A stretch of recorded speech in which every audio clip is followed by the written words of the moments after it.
Right now? Is this shit live? Go on your computer and see if I'm live. Yes, you're live. Whoa. See you. Okay. Well, sorry. Okay. All right. I'll talk to you later. Sorry. that wasn't supposed to happen. As you can see, we're technical difficulties. I didn't even know I was live. I had no idea I didn't know it was live. I had no idea. It should not be live at the moment. But it is. I didn't press that to go live. First of all, can anyone even hear me?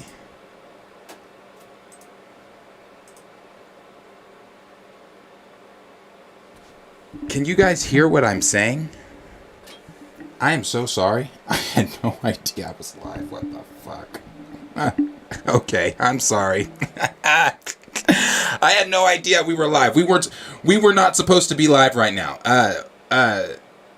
Because we're still having some technical issues. I'm sorry, guys. That's so unprofessional. That is so unprofessional. I told you guys I've been dealing with my back door and dealing with T'Challa and things like that, and I had to have a conversation. I was having a conversation with my landlord to let her know that T'Challa, or that it wasn't T'Challa that really did that back door. It's my neighbor's dog who keeps jumping over into my backyard. He jumps into my backyard and he tries to play with. He plays with my dogs, and when he's playing with my dogs, once they come inside, he stays in my backyard and then scratches on the. Has scratched up the back door and messed it up. I mean, long story short, he messed up the back door, and we've just been dealing with this shit for now. Seems like too fucking long. So I was dealing with that, and it kind of just. I didn't know that this was set to be live right now. I'm sorry. I'm setting up the rest of this because this wasn't supposed to be happening right now. Okay, how's everybody doing today? How is you guys' day? Now we're good. We're good. All right. Again, technical difficulties. I apologize if that was going on, but we're here. I'm here. I'm ready to stream with you guys. Again, like I said, very unprofessional.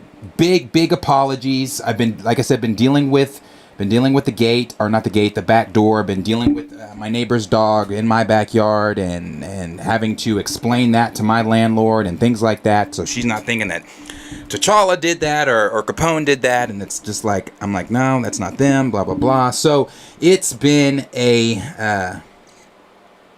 day. So but I'm here, and we've got some things to talk about today. So some of the things we're going to talk about today, and I'm going to, the reason that we're going to, that the stream might not be as long today is because, again, as you guys just heard me say, I'm dealing with some bullshit with the door and stuff. So I will have to deal with that before it gets too late.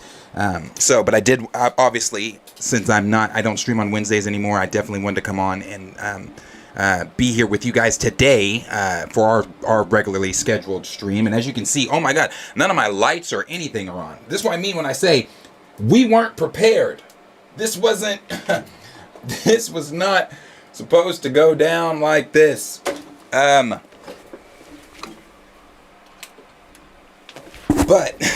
yeah, this shit was not supposed to go down like this. Okay. All right. So we're going to talk today. We're going to talk about James Gunn. James Gunn replied to fans about fans being upset about Henry Cavill and the dismissal of Henry Cavill, the dismissal of the Snyderverse, and blah blah blah. He replied to fans and had some interesting things to say. So we're going to get into the things that he had to say. We're going to get into some of the Secret Invasion news here. It looks like they may have a predicted release date that we are going to take a look at and hopefully get ready to see that series come soon. We're going to look at the featurette that Marvel Studios put out for Quantumania, and we're going to look at the most recent statements that came from Jeff Loveness with something that he was talking about when he said that he wanted to explain how Kang is going to differ from Thanos and different things like that. So we'll kind of talk about that a little bit. And then there are some Loki Season 2 leaks that we are going to get into. It's dealing with Victor Timely, and this is the first time since I've been telling you guys all about Victor Timely and everything like that. This is the first time that I've heard Victor Timely being brought back up for Loki Season 2 in quite some time. So it looks like Victor Timely is still on the table. It looks like Sylvie is still on the table. And we're going to get into the older version of Sylvie, rather. And we're going to get into all of those things. So I appreciate everyone being here. Kenny, thank you for being here. Derpy, thank you. C. Jeezy, Double Tar, Grand Region Thrag, Mind of Inception. Andre, appreciate you being here. Alpha Records, thank you. D. Stizzle, Professor the Film Fan, Omega Zero. Gray, Dre, appreciate you being here. Rhymes, appreciate you being here. Near, appreciate you being here. Eric, appreciate it. Sir Yuri G and Raymond, we appreciate all of you guys being here, and everybody that is watching and that may not be in the chat. We appreciate all of you guys being here as well.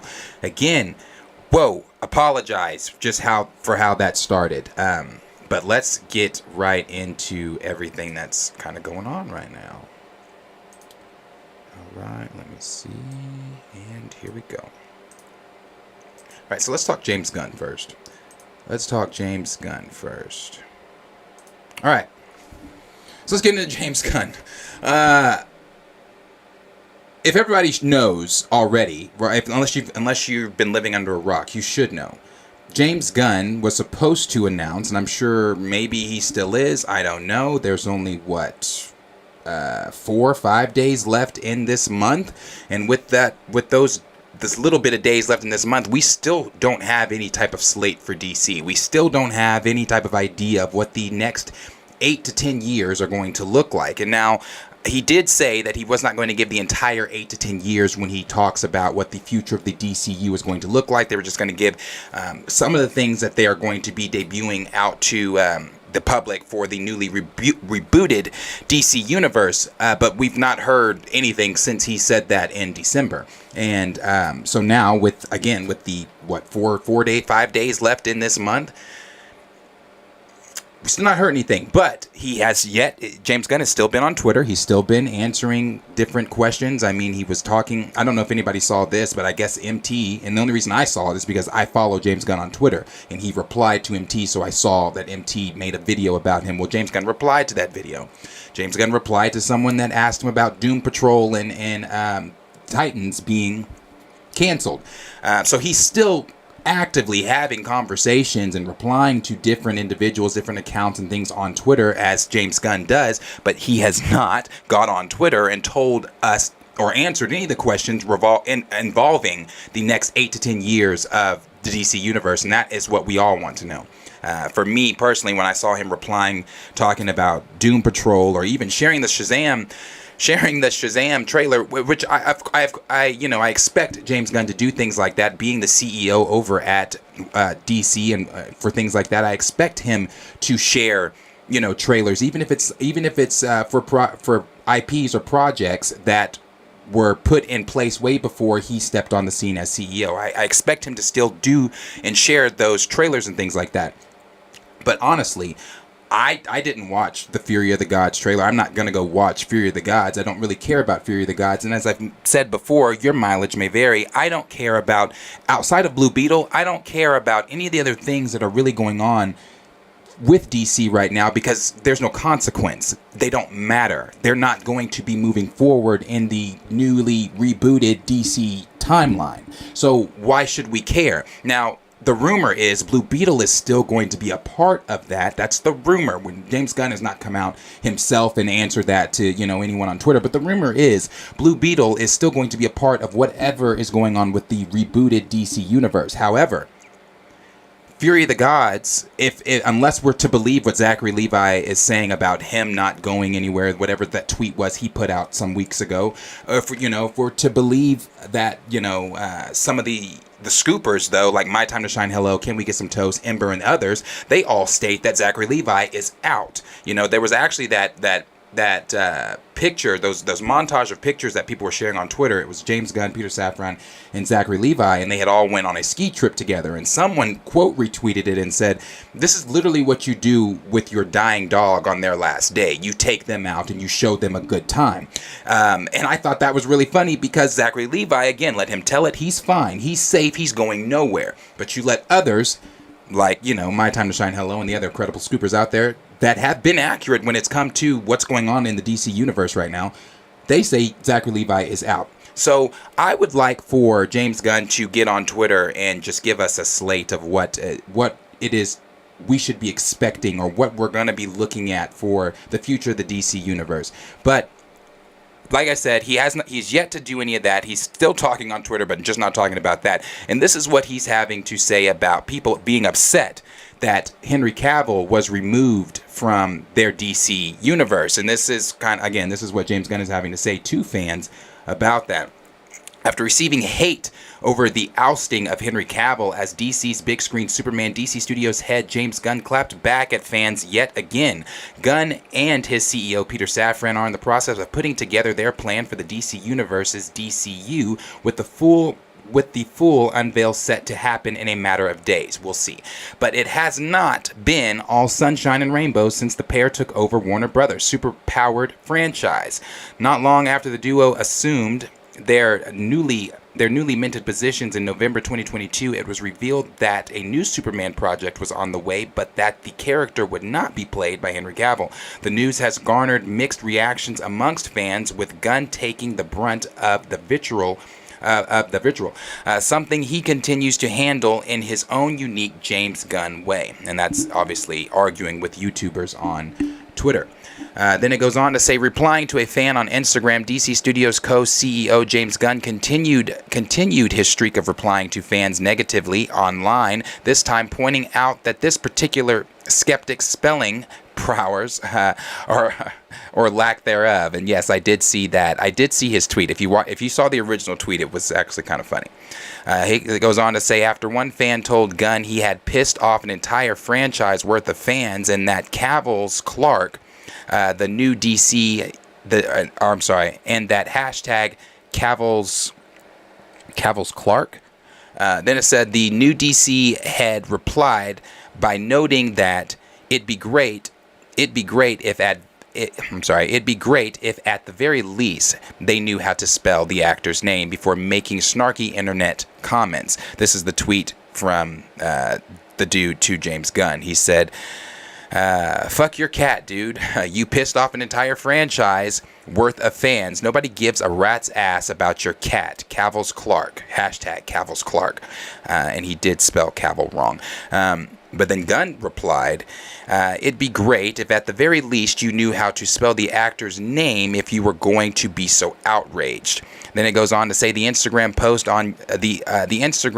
on Gunn's personal account showed his cat standing on the filmmaker's desk with an apparent connection to the DCU plans. The DC Studios boss has been vocal since taking over the job at Warner Brothers, speaking either directly to fans online or on the idea of fans negatively, even dispelling rumors that he doesn't like Henry Cavill. That was when he got in the argument with Josh over at Den of Nerds.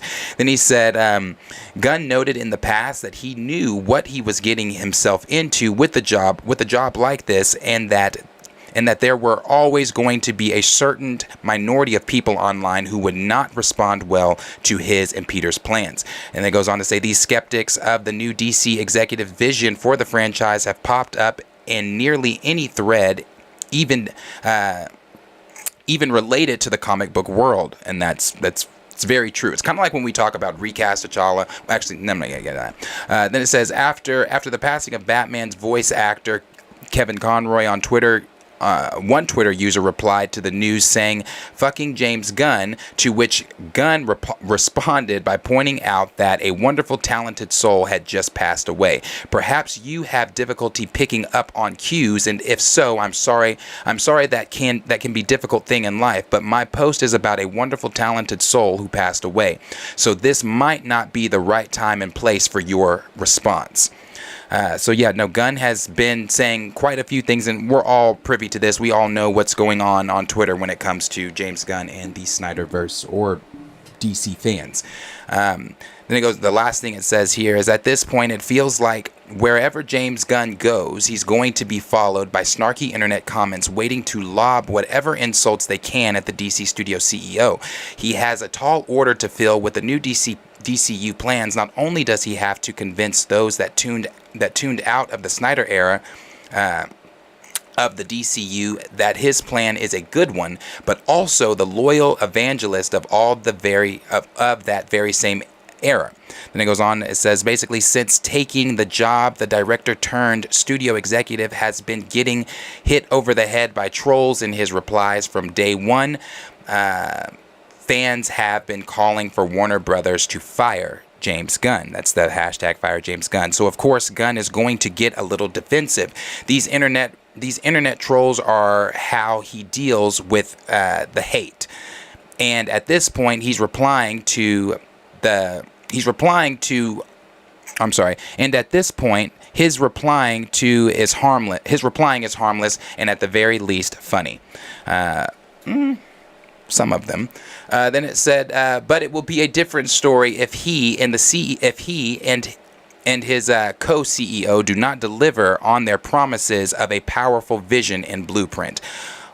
And those doubters won't have too long, as the first look of James Gunn and Peter Safran's new DC slate is expected before the end of January. I don't think that's coming before the end of January, personally. It may. It's like I said, what do we have? We've got the 5. We've got 5 days left. So when this 5 days, we definitely could be seeing something where James Gunn comes out and says, okay, this is what some of the plans are for the future of the DCU. However, with 5 days left, and with James Gunn continuously arguing with YouTubers on Twitter and people and other, and I want to address this too. I've said this many times before, talking about James Gunn and talking about his stuff with Twitter. I don't like the fact that I like the fact that James Gunn will answer questions on Twitter, like when somebody said something about like the question that was asked about Superman, and he said Superman was going to be younger, that they were going to do this and they were going to do that. Answering questions like that is fine, but one thing that I wish James Gunn would stop putting energy, and I get it, it's the internet, we're all human. I can't sit here and tell you that if somebody was coming, if I was constantly receiving a thread of tweets from various individuals, constantly attacking my character, constantly calling me this, constantly calling for me to be fired, I can't tell you, actually, I can tell you that I wouldn't be able to just sit and not be defensive. I wouldn't be able to sit and not have Twitter fingers to, combat or defend myself in whatever the situation may be. So I definitely understand where he's coming from by arguing back with some of these trolls on Twitter, but I will say this, if James Gunn, you beat them. This is how you beat them, is you show them. You show all these negative people that are so upset about the reboot. And for the people upset about a reboot, I don't know if anyone in here is upset about a reboot. But here's the thing. It's no secret. We're all aware that DC needed a reboot. And if you're one that thinks DC did not need a reboot, I encourage you to go back and watch anything that DC has given us thus far. I'm not sitting here saying that I'm not a Snyder fan, because I loved the Snyder Cut. However, I don't have to live in the Snyderverse. As long as we get to have these characters and they're still continuing, I'm fine with that. And that was the point I was making with James Gunn's reboot. The DC needed to be rebooted. So us seeing this reboot and us waiting to see what James Gunn has in store, I feel like if James Gunn just gets out there, puts out whatever information they're going to give for the 8 to 10 year slate, you kill him that way. You shut him up that way. Now, people are still going to be talking. People are still going to say, oh, this looks stupid. You could have just done this. You could have done that. But at the end of the day, we don't know anything until we see the final product. Once we see the final product and we're able to then make our assessments on this is bad or this is great or this is DC moving in the right direction or this is DC still staying in the same muddy positions, until we see the project, we really can't say, what it's going to be, what it's going to look like. I have said over and over, I actually applaud James Gunn. I applaud Peter Safran for coming in and taking on this role of wanting to reboot, needing to reboot, because you guys have heard me say it over here a lot as well. when it comes to Marvel stories, when it comes to DC stories, again, your mileage may vary, but for me personally, I adore the stories in DC more than I adore the stories that are in Marvel. That's not me saying I don't love Marvel, because obviously I do, but I adore the stories and characters over on the DC side way more than I do on the Marvel side. And I think if DC could just get their shit together, then we could probably be seeing Marvel have that rival, to where if how fans are feeling about the Marvel Cinematic Universe currently, you could have DC to fall back on. Or maybe you have that Marvel becomes your secondary option at that point. But I feel like once Peter and James Gunn get this thing off the ground, there are so many great characters in the DC universe. There are so many great stories in the DC universe. I feel like if we're just patient and wait, it's going to be, I hope it's going to be a turn in the right direction, in the course corrections for the DC universe. But again, your mileage may vary. Let me know down below in the comments what you guys are thinking, because question is always for you. What are you guys thinking about James Gunn, going back at fans as far as the things that, are being said to him? Do you think James Gunn should continue to react to fans the way he's reacting to fans on Twitter? Do you think that he should just take that time and really focus on whatever it is they're trying to give us for the DCU? Because, again, I don't mind James Gunn talking on Twitter like that, but I would say I would prefer his energy be put into preparing whatever it is they're going to be showing us than arguing with irrelevant YouTubers on Twitter. Like, who cares if when Josh said what he said to him about, I heard that James Gunn hates Henry Cavill. Who gives a fuck?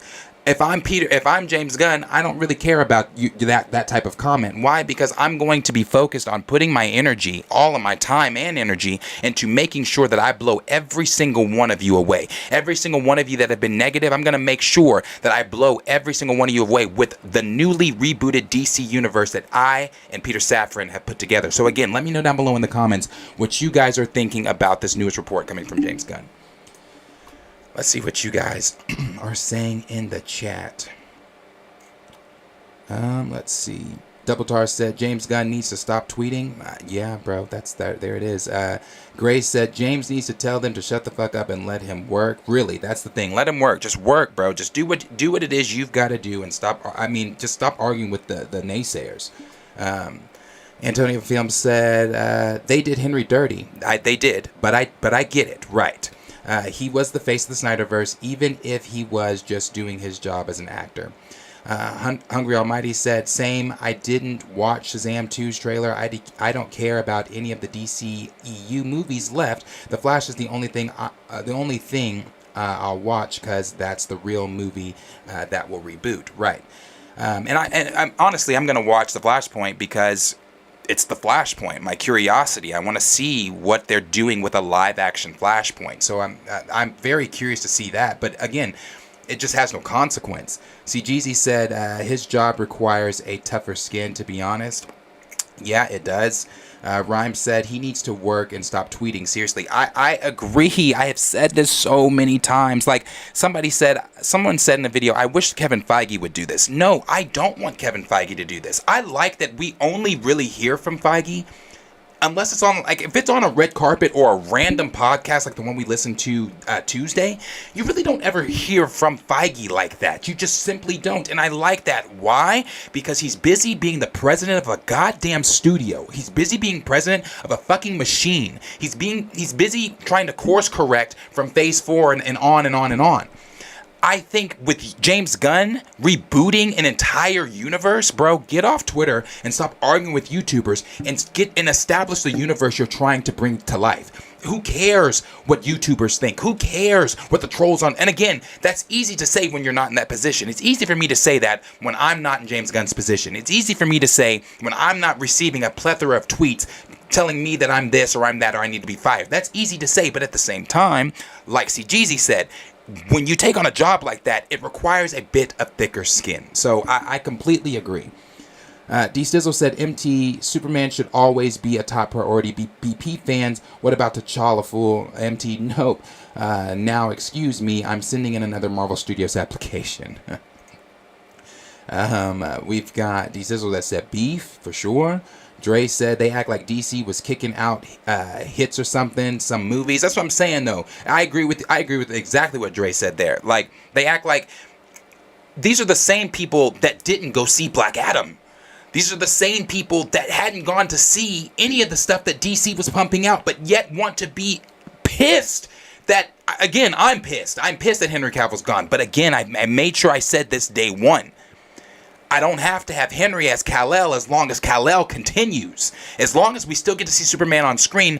Am I upset that Henry's not going to be him? Of course I'm upset. But I'm also ecstatic at the fact that we get to see Superman continuing on screen. So these are the same people that didn't go see Black Adam, the same people that didn't go see any of the other projects. So yeah, that's exactly how they act. They act as if DC was kicking out hits, but on top of that, they act like they were going to see these films and they weren't. And Dre went on to say, "We're cool. Some were really bad, but damn, let that man work." I agree. Raymond said James has a big weight on his shoulders. Hope he can stand up to the occasion because this is going to make or break DC. Yes, I agree. This is definitely going to make or break DC. Grace said, what James Gunn needs is an angry translator. Yeah, he needs somebody to just do his tweeting for him. Josiah Allen said, I give James Gunn the benefit of the doubt for sure.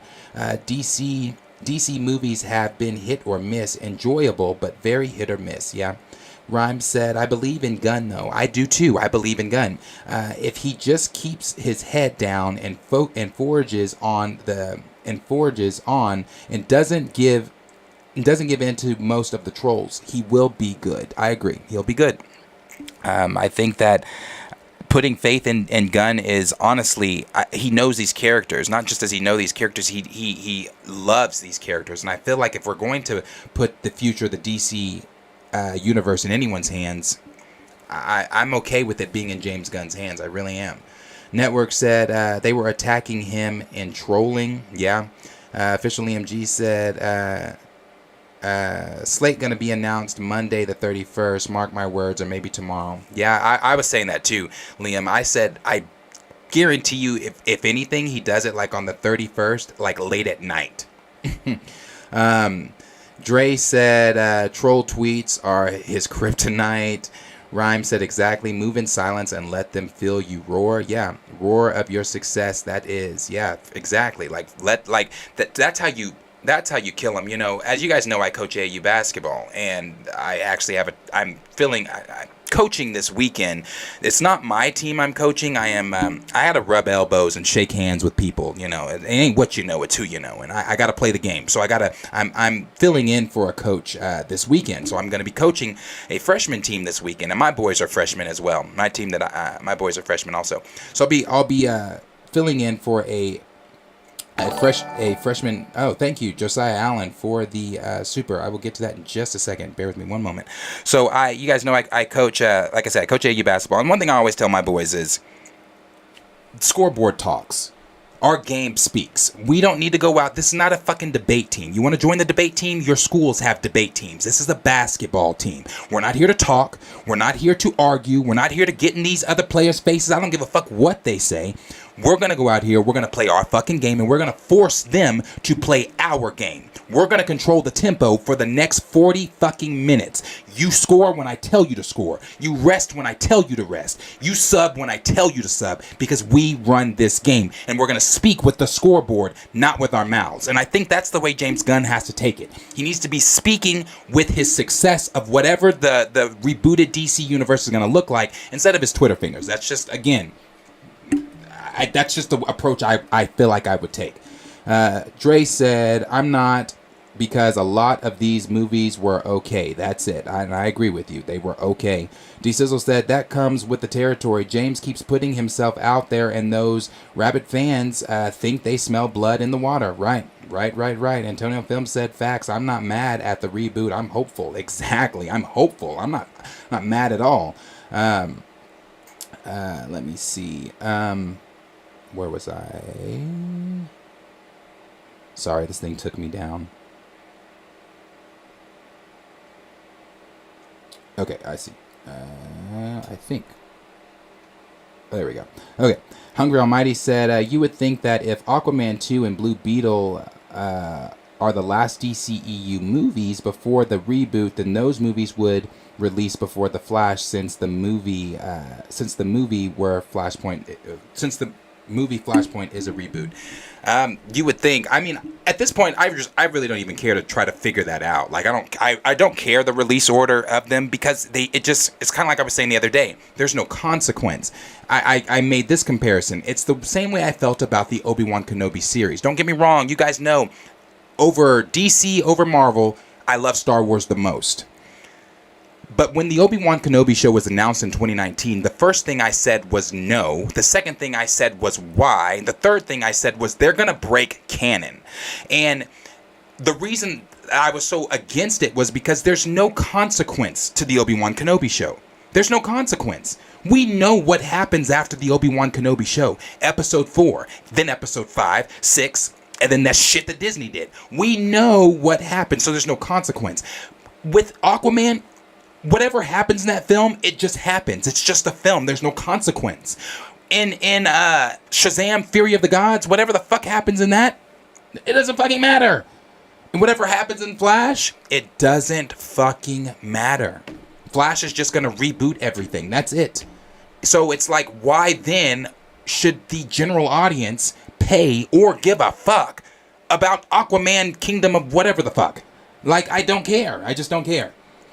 Rhyme said, I agree. DC Def has the content to rival Marvel, man. They do. They have such amazing characters, such amazing stories. And again, one might argue better than Marvel.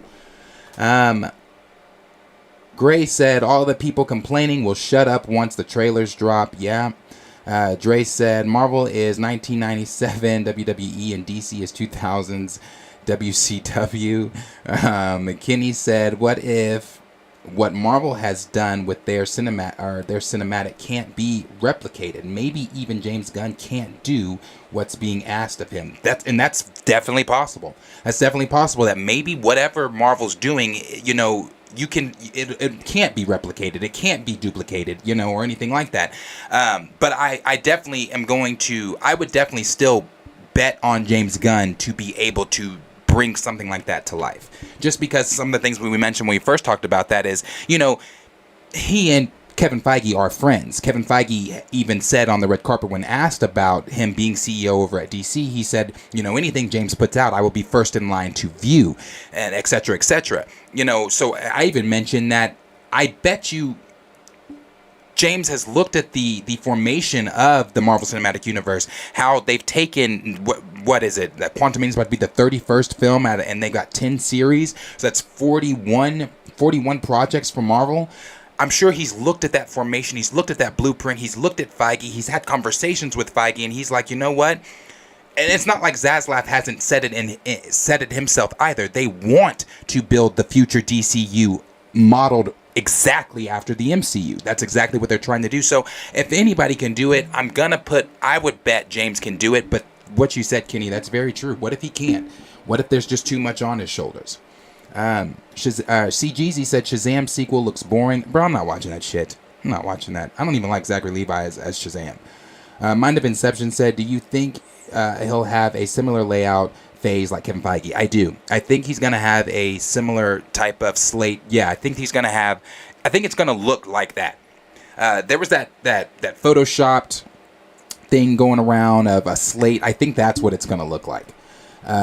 Eric Shaw said, this tells me his focus is in the wrong place. Still don't have faith in DC. And see, that is a valid place to still come from, because if I just because I love DC so much, I'm so hopeful. I'm very hopeful. But if I'm looking at James Gunn, if I'm just a viewer or whatever, or somebody like, and I'm looking at James Gunn arguing with Twitter and seeing his, like Eric said, it seems like his focus in the wrong place, then it's just like, bro, I don't have faith. I don't have faith because it seems like you're putting your focus in the wrong areas. Gray said, James Gunn needs some Cameron energy when handling, that's a good way to put it, when handling naysayers and keep it moving. That's it. Then we've got Antonio Films that said, yeah, Josh's comment wasn't worth Gunn's response, only boosted attention to Josh. Yeah, I agree that it's cool to get info on what's coming. Yes, it's cool to get the info on what's coming, but sitting there having Twitter wars with YouTubers and you're only just giving those YouTubers, he gave Josh exactly what Josh wanted. Like, I watched Josh. Josh, I'm a fan. He gave Josh exactly what Josh wanted. Josh wanted that discourse like that. Now, Josh wasn't trying to be an asshole to James Gunn. Josh was just simply saying what he heard. Josh simply said, I heard James Gunn just really doesn't like Henry Cavill. That could be it. But the Twitter back and forth war and telling Josh, you know, you live in your grandmother's basement just for Josh to do the next stream on a green screen from a basement, you did nothing but boost Josh's fucking views. That's it. Rhyme said, I want to watch the Flash movie. I just don't want any of the... I don't want any support. Yes, I know. That's why I feel so weird about it. And we've talked about it over here. Like, me and producer Henry, we've talked about it. We've like, do we go see this film because of the stuff with Ezra, or do we just go see it because it's a Flashpoint thing? Like, I don't know. But I feel the exact same way. Rhyme said, exactly. Too busy to respond to all these trolls. Raymond said, how are you writing a Superman script and you on Twitter all day? Yeah, arguing with Tommy, who's 54 and living with his 98-year-old diabetic mother with chili stains on his t-shirt. Yeah, I'm telling you. Antonio Films that I know Feige asked Gunn, why are you wasting your time on naysayers? I'm sure. Raymond said, Kevin Feige and Nathaniel away from DC, they'll turn it into a laugh fest. They'll make DC become Disney Channel. D-Sizzle said, I don't think Feige would do well on social media. He's the master at giving non-answers. Rabbit nerds would troll him to infinity, for sure. And people tag Feige. Feige has a Twitter, but he doesn't really tweet or anything like that. Kenny said, CEOs don't write scripts, CEOs don't cast actors, CEOs don't direct movies, CEOs don't scout locations for films, CEOs don't hire key grips or set catering. Yeah, no, that's why I don't want him directing Superman. Who was I?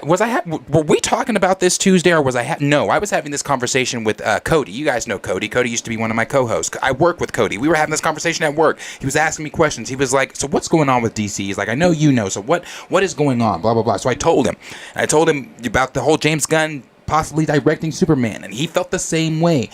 At no point in any universe should James Gunn direct a Superman film. Again, your mileage may vary. In my personal opinion, I don't want him touching Superman. I don't want him touching Batman. Like, if James Gunn wants to direct a film on top of being CEO, do Lobo.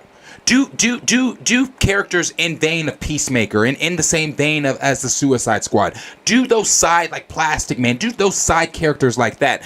I don't want him touching the mainstays. There is no reason James Gunn needs to do Superman. There's no reason he needs to do Superman. Because what he's going to do with Superman, and I don't, it just feels like it's going to be in the same way that James Gunn typically directs. And I don't think James Gunn's a bad director. I don't think he's a bad director, but there's a certain type of film James Gunn needs to direct. Superman ain't it. Superman is not it. I'm sorry. And again, if you think so, cool. I just don't think so. Official EMG said, Gunn's trying to end the scoop game, or at least scoopers for DC. I kind of understand DC has had so many narratives about it in the last decade, all about controlling the narrative. We'll see if it works. We'll see. What's up, Snyder? Appreciate you being here. Josiah Allen, thank you so much for the $5 super chat. That's so very generous of you. Thank you so much for that. He said, Darius, keep that same energy with Superman and that he got with T'Challa. That's respect, as long as they're on motherfucking screen. That's it, bro. That is it. That's it. That's all it comes down to. Now, if James Gunn would have got out here and said, oh, we're taking Henry Cavill away, and by the way, we're also taking Superman away, you'll never see Superman again, well, this is a completely different conversation at this point. It becomes a completely different thing. I then join the hashtag Fire James Gunn, because to me, then it becomes valid. But thank you so much, Josiah Allen, for that, because I do try to keep the same energy, and it's not like I'm trying to keep it is the same energy, because it's like, that's just the way I feel. These characters are far too important for you to just, for any singular person to decide, I'm taking this character off screen. This character doesn't need to be on screen. I'm like, no, that's not reality, bro. Because when you take fantasy characters off screen, again, you are denying the next generation of a character that was supposed to outlive that generation, the next generation, then the next, and the next, and the next. The fact that T'Challa's been taken off screen, my nephew won't, because I don't want kids, but my nephew won't know about him unless I tell him. His kids, if he has kids, won't know. They won't know. Because eventually it's going to be, let's not sit here and pretend like people are picking up comic books. Like, they're just not. I'm not even going down that rabbit hole. Not even going to do it. But yes, I appreciate that, Josiah. That is very true. Superman deserves to be on screen just as much as T'Challa still deserves to be on screen, regardless of who's playing them. Let's see. We're going to go down here, skip down a little bit to JD75 said, just watching, keep up the good work, family. I appreciate you, JD. Thank you so much for the kind words. Kenny said, that's so true, but people still putting that weight on Gunn. Yeah. Let me see. Snyder said, Darius Chandler's inner Craig Popovich. Then he said, exactly, he's all talk. James is all talk. Big Bro said, I think James Gunn is going to announce 4 or 5 projects. Yeah, I think so too. I don't think it's not about to be the whole slate. The whole 4 or 5 projects, the whole slate. So I'm keeping my hype a little low. I agree. Definitely agree. Let's see. Where was I at here? Snyder said the Kenobi show was trash. It just was not. It wasn't my cup of tea. Kenny said, I read that, sorry. Snyder said, Vader and Kenobi never met each other again until the Death Star. SMH, over 20 years, they haven't seen each other. Disney loves messing up canon. Oh, I already knew. As soon as they announced the Obi-Wan show, I said, well, there goes canon. They're going to fuck that shit up. They were like, a lot of people were saying, well, now it makes sense when Vader said, when I last saw you, I was but the learner, but now I am the master. What do you mean now it makes sense? It always made sense. It always made sense when Vader said that shit. Because the last time I saw you, you kicked my ass as the student, and now I'm the master, and I'm gonna show you, and like, bro, yeah, no, it always made sense. Hungry Almighty said DC is WWE Raw and Marvel is WWE SmackDown. Raw was always the bigger show. Snyder said, I love Marvel and DC equally. Love both of them. Sorry, it took me down. Love both of them, but I need DC to not be like Marvel. DC has its own tone that is awesome and epic. For some reason, the clowns at WB want to copy the MCU. SMH. Yeah. So Yuri G said, what? Stephen A. voice, that's blasphemous. Yeah. John Simpson said, Gunn is definitely going to take pieces from the blueprint of Marvel's success. Oh, yeah, for sure. And I think there's nothing wrong with that. Why? Because you guys know the saying. Oh, shit, that scared me. Thank you. Oh, that was coming from Draymac. Thank you, Draymac, for the super chat. I'll get to that in just a second. But you guys know the saying. There's nothing new under the sun. Everybody called Nicki Minaj Little Kim. Everybody called Lady Gaga Madonna. Everybody called Kobe Mike. Everybody called Chris Brown, Michael Jackson. I'm making those comparisons, even though none of those icons I named can ever be replicated. But there's nothing new under the sun, is what I'm saying. What I'm saying is, like, seeing Chris Brown be able to move like Mike, not be Mike, but move like Mike. And Chris Brown will tell you himself, as he said, there will never be another Michael Jackson. I will never be Michael Jackson, but we can make the comparison. Like, we can see Mike in Chris, is what I'm saying. There's nothing new under the sun. So with him taking, inspiration from Marvel, I would honestly, if I was in his position, I'm going to look at something that's bigger and greater than myself, look at the success that they've had, and I'm like, how can I duplicate that? Hell, I'll use this as an example. My show, the format of our show, it is formatted off of John Campia's show. Because, again, I don't care. You guys know I have my issues with John, some of the things that he may say, but I still adore John. I think John has you say what you want to say, but John has a great show. It is a well-oiled machine. He is the blueprint, in my opinion, when it comes to a YouTube type of show like the one I want to have, or the one I do have. So it's like, again, I looked to him for inspiration and at the success that he had. So I agree. D Stizzle said both MCU and DCU got problems for different reasons. Yeah. Grand Region Thrax said, if you were DC, would James Gunn have been your first? No, he wouldn't have been my first choice. No. Hungry Almighty. I'm sorry, it took me down. Hungry Almighty said, I heard this idea going around, but highly doubt this will happen. But let the DCU Bats be a TV show instead of a movie. That way it's different from the Reeves Bat family, and more villains get more screen time. Do we think that they would do that, though? I agree with you there when you said I'm not sure they would. Omega095 said, I'm waiting for Flash trailer. I hope there will be a final scene in the trailer where Ezra and Gustin look their back and see Lucas, Andrew Garfield, and Timothy Flash Barry Allen variants. Snyder said, The Flush, the film is called The Flush. That's right, I forgot. The Flush. I'm going to skip down here a little bit because I got to move to the next topic. But Rhyme said, let's start with Connoisseur Triple Salute. He said, this was going to happen with whoever took the DC job, yeah? Rhyme said, exactly. I'm trying to feed my Godson's T'Challa comics thirst, so the character stories will stay alive for him too. Right. DJF and I said, James Gunn gonna announce 3 movies in the series. I'm not expecting him to announce shit tons of shit at all. I'm not expecting that. Again, Dramac, thank you so much for the super, where he said, make sure y'all getting the likes up. Thank you for that. Yeah, make sure you smash that like button. Again, it helps us out over here tremendously. It gets us in the algorithm. So thank you so much. Snyder said exactly on Mustafar. Right. Mega095 said Kenobi was not that bad. No, it wasn't that bad. I'm not saying it was shit. It wasn't the Book of Boba Fett. But it just was unneeded to me. It just did things that it shouldn't have done. Like Obi-Wan meeting Princess Leia. No. If you go back to episode 4, Leia says, years ago you served my father in the Clone Wars. Like, she didn't know who Obi-Wan was. She knew of Obi-Wan through stories. She knew of Obi-Wan through Bail telling her, like, your dad, or not your dad, I'm sorry, a Jedi Master named Obi-Wan Kenobi helped us with all the Like, it just, he never should have met Leia. He never should have fought Anakin again.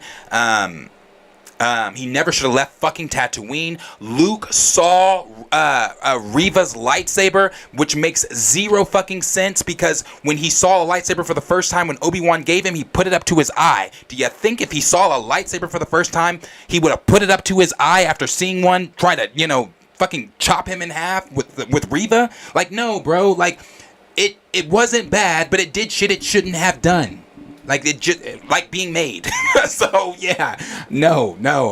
It just wasn't bad. But he said Omega went on to say, third sister for me, not bad for antagonist, but fifth brother and Grand Inquisitor versus Kenobi would have been better. Yeah. Or if they actually did the Inquisitors the way the Inquisitors are supposed to be. Like, how when Reva cut off that chick's hand and the Inquisitors got mad, like, what the fuck? The Grand Inquisitor would never get upset over some shit like that, because the Inquisitors are ruthless. They are made to be ruthless. There are moments in the comics where Vader's training with them. Like, he cut off the fifth brother's arm in the comic when they were training. And Vader doesn't give a shit about the Inquisitors. The Inquisitors don't give a shit about Vader. The only thing they're trying to do is please Vader, and at the very least replace Vader as Palpatine's right hand. So, no, bro, I could go on a litany of reasons as to why Kenobi just didn't do it for me, why Kenobi just shouldn't have been made, but yeah, I not here for the Kenobi stuff. Gurnage and Thrax said, there will never be another Floyd Mayweather Jr. I can guarantee that. No. D. Stizzle said, DCU already tried to copy the MCU. It didn't work, but DC and Marvel proper are like 95% similar. Gurnage and Kenny said, Kenobi aged so badly in 10 years and became senile so quickly because he spent 15 years plus holding a Force illusion by hiding Luke and Leia and himself from Vader and Palps. And not to mention, in the novels, now I'm not going to go super sweaty, nerdy with it, but in the novels, like, living on Tatooine ages you. It's like, I don't know, bro. I'll never rewatch it. Let's put it that way. Raymond said, hell to the damn, no, Chris ain't no MJ. No, he's definitely not MJ. He's no MJ. And like I said, Chris will tell you that himself. Sir Yuri G said, I get that, bro, but I'd rather watch your show than John's. Well, thank you so much. I appreciate it. Thank you. Cornelia said, John Campia still thinks he's the first person to...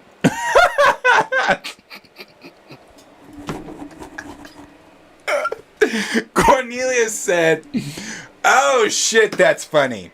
See, that is funny. He said, John Campia still thinks he's the first person to wipe Boosie down. That's a good one. That shit's funny. Grenage and Thrag said, so are they done with using Keaton Batman? Bro, I don't know. I mean, I don't know. You know, the project with Keaton's Batman, which was the rumored Batman Beyond project, that's been canned and canceled. So I really don't know what they're doing with Keaton's Batman. Keaton's Batman was supposed to be in the post-credit scene for Aquaman because, you know, that's when all that shit connected and tied. But they've since removed that. I think it's been Affleck now. I don't know. But I don't care either. I think it's just like, I don't know. D. Stizzle said Kenobi was hit and miss for me. Grenadier and Thrag said, yeah, Kenobi was a money grab. Yeah. Hungry Almighty said, James Gunn DCU this month. My prediction, Superman, Green Lantern, maybe Batman, and Green Arrow, and Black Canary TV show. Definitely announcing that Superman, Green Lantern stuff for sure. Will they announce TV shows? They might. They honestly might. I mean, they have HBO Max at their disposal, so they might. Rhymes said, Kenobi should have been a animation, in my opinion. Don't shoot. No, there's no... I'm not going to shoot you. Star Wars animation has proven, since Disney's taken over, to be better than their films. I can rewatch Clone Wars over and over and over. I can rewatch Rebels. Bad Batch, This newest season... The Zepho in this last episode was the most interesting thing to me, but I didn't watch Andor, but I heard that Rakatan Empire was mentioned in Andor, and that's deep, bro. I agree. Star Wars animation, it hits. It's better. Kenny said, I thought Luke fainted before the lightsaber to protect Kanan. Did he faint? I thought he saw the lightsaber. Because when he's running, when Reva first comes in there and Beru, his aunt, tells him to run and she pops out with the gun or whatever, Luke's facing the doorway where Reva has her lightsaber out. So I'm almost positive. I would have to go back and rewatch, though I'm not sure. Correct me if I'm wrong, chat. Maybe you guys know better than I do, but I'm almost positive Luke saw it. Because when he saw it, I said, fucking bullshit. The same Luke Skywalker that took his dad's lightsaber that Obi-Wan handed him and said, oh, what's this? And put it up to his fucking eye. Bullshit. But I could be wrong. Maybe he did. Grenadier Thrag said, it's going to be so weird. They got two Batmans going on at the same time. I honestly don't like that. Blame Marvel, but I like my superhero universes connected. So do I. D. Sizzle said, under Disney, I feel Star Wars animation is superior to... Yep, I agree. That's what I was just saying. I agree.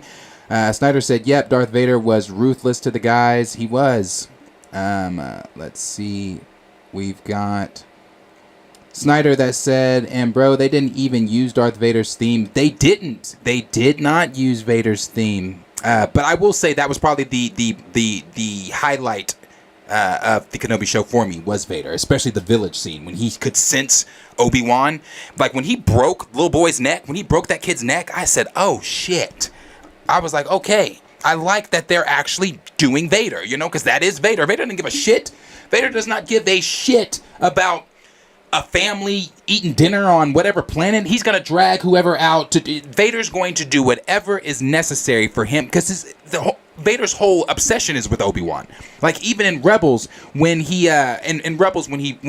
encounters Ahsoka for the first time again, he immediately goes to the Emperor, kneels, and him and the Emperor are talking, and then the Emperor says, perhaps she could lead us to other lost Jedi, to where Vader says, such as Kenobi. And the Emperor's like, perhaps. Like he sounds like he's annoyed, but he's like, perhaps, if he lives. But it's like, yeah, like his obsession is with Obi-Wan. So I like the fact that they made, that the village scene highlighted that brilliantly, I thought. I thought the village scene was great. Lewis Berry, appreciate you being here. Snyder, Hungry Almighty said, I've had this debate with my friend, but I need to know what you think. DC Big Five is Bats, Soups, Wonder, Flash, and Lantern, but my friend says replace Lantern. No, you don't replace Lantern with Aquaman. No. You keep Lantern. I mean, if I had to pick my five, the Big Five, I mean, let's put it this way. If you go to, you guys, I'm assuming Hobby Lobby.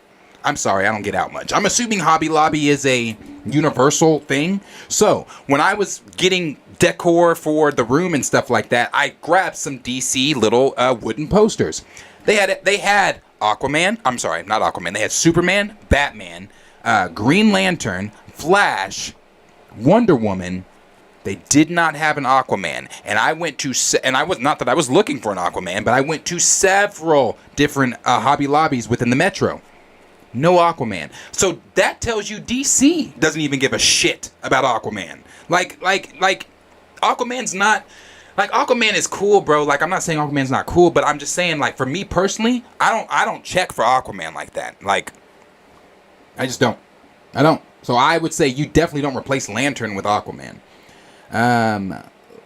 Omega Zero said Mark Hamill had warned us from the Force Awakens interview. Yes, he did. He warned us the Force Awakens would destroy Luke Skywalker forever. He was so angry that Luke's role in the Force Awakens, standing on an island and no new Jedi Order. Yeah, no, Mark was very vocal about his disdain for the sequel trilogy. He hated that shit.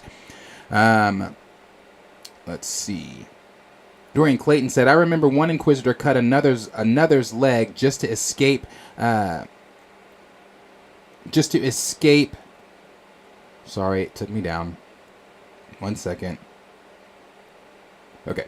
Just to escape reactive Order 66 clones. They didn't care about each other, let alone some random person. Exactly. Because the Inquisitors don't even give a damn. They fear Vader. They fear Vader, but they don't give a fuck about Vader. If they could at any moment take Vader out and replace Vader as the Emperor's hand, they will. They don't give a shit. That's just the Sith in general. The Sith don't.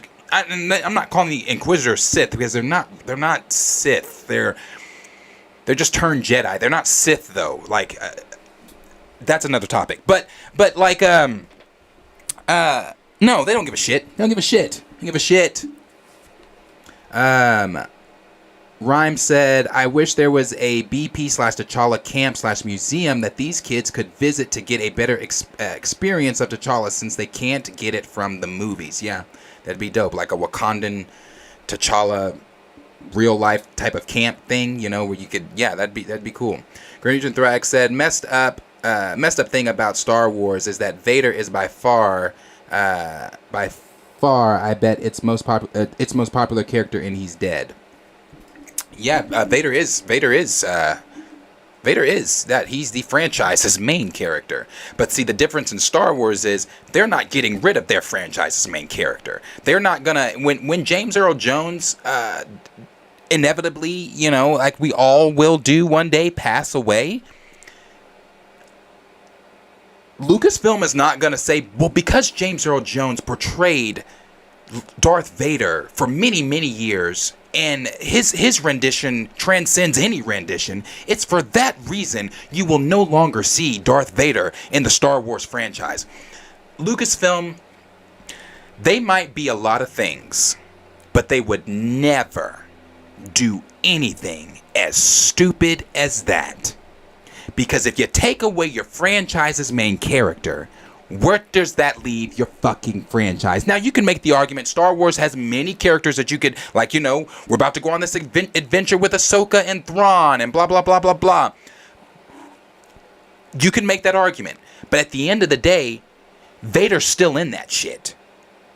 Like, Vader's still, like, we're still going to see flashbacks of Vader. We're still going to see stuff of, you know, Ahsoka, if the rumors are true, Ahsoka's going to be fighting, there's going to be a timeline in the world between worlds where Ahsoka went to fight Anakin and not Obi-Wan on Mustafar. We're going to see the Twilight of the Apprentice episode brought to live action from Rebels when Ahsoka fought Vader. So Vader's still in the mix. Lucasfilm is never going to take their franchise's main character and say, be fucking damned, and get rid of him. They're never going to do that.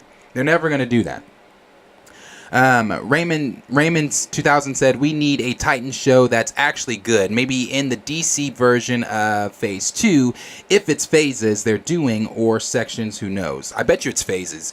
Snyder said, Luke OD'd on the OD'd on the Force. Yeah, Dre said he fainted, bro, right before she whips out the lightsaber. Okay. I still don't like it. I still don't like that he was even in the vicinity of the lightsaber. I still don't like the fact that someone intruded on the Lars homestead with a lightsaber, because that never would have fucking happened. It never happened in the comics. There were times where people would try, like bounty hunters. Like, let's not forget when Vader hired Boba Fett to try to figure out, you know, this whole thing about Luke. Obi-Wan sent Boba fucking packing, bro, because his job was to protect Luke. He was letting no one get to Luke. So, I mean, you guys say he fainted? Okay, he fainted. I still don't like it, because why? Like, a lightsaber just shouldn't have been that close to Luke until he held his father's. I'm sorry. It just, no. Keep that shit. And whoever came into the writer's room and said, I've got it, here's what we do. That would have been the day I would have said, if I'm in the writer's room, saying, get the fuck out. Get out. You clearly don't know what you're talking about. Official EMG said they need to focus on Superman, Batman, and Wonder Woman. Their corners of DC are enough to expand for a decade. Bring in Green Lantern and Flash and Martian Manhunter, and we'll have a great start. Yeah. Let's see. It took me down again, so I need to go back up. Snyder said Anakin killed kids during Order 66. He did indeed, and we're going to see more different points of view from that. Looks like coming in season 3 of The Mandalorian. Omega Zero 95 said Star Wars animation are masterpieces. Yes, but there's a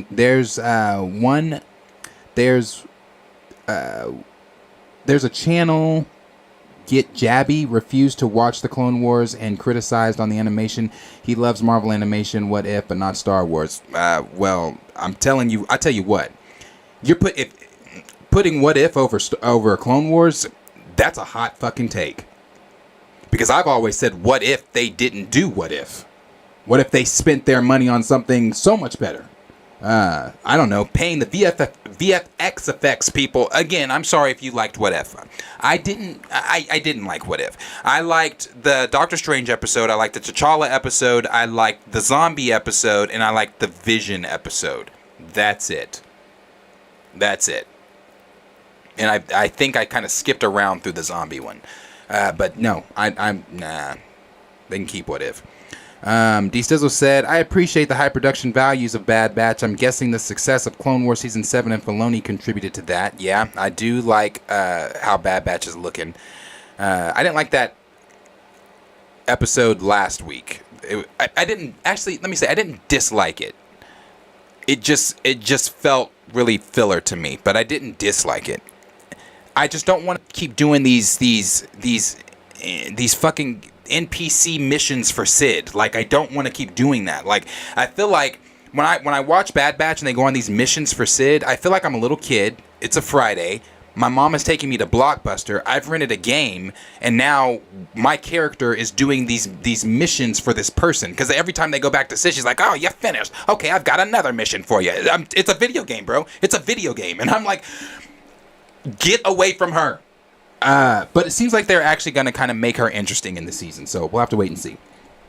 Let's see. Grandergen Thrag said, I thought once you were turned to the dark side, you were a Sith, but I also thought the Sith were also an ancient race. The Sith are an ancient race. No, that not necessarily, because like the Inquisitors really are not considered Sith. They are just turned Jedi that they just don't go down that do I want to. They're not Sith. Like when you go, okay, let's look at it this way. Take yourself back to Revenge of the Sith. You could even say, oh shit, scared me again. Thank you for the super. That came from Dorian. Thank you, Dorian. I'll get to that in just a second. In Revenge of the Sith, Anakin you could say, the argument could be made that Anakin really became a Sith Lord on Mustafar. Not a Sith Lord, but he really crossed that Sith threshold on Mustafar. Because even before, when he cut off Windu's hand, the confliction was still there. He was still conflicted. You could see that even when he bowed down to Palpatine after he chopped off Windu's hand. He dropped to his knees and said, "What have I done?" The confliction was still there, even when. That's why Palpatine told him every single Jedi, including your friend Obi-Wan Kenobi, is now an enemy of the Republic. Because Palpatine even knew the confliction is there. But when he was on Mustafar and he's killing the Separatist leaders and he turns and looks at the camera and his eyes are yellow, that is when he made the full ascension to being a Sith. That is when he became, he was a Sith at that point. I mean, at that point, even before that, when he choked Padme, he had even lost sight of why he was doing what he was doing. He went to kill Padme or to hurt Padme, forgetting I'm doing all of this to save Padme. So so take it to now. Let's jump a little bit to Jedi Fallen Order. Trilla, the Inquisitor that you deal with the most in Jedi Fallen Order. The conviction was in Trilla. That's why Trilla couldn't really. That's why she went down the path she ultimately ended up going down in the game. Because she was still conflicted. Like they're Inquisitors. They take on being Inquisitors because at that point it's either be an Inquisitor, join us, or we can just kill you like we've killed the others. But with the Inquisitor, it's kind of like one of those things where it's like they're giving me my life, but at the same time, but also look at Reva. I'm sorry, let's look at Reva's point of view from it now. Take it to what she said in Obi-Wan.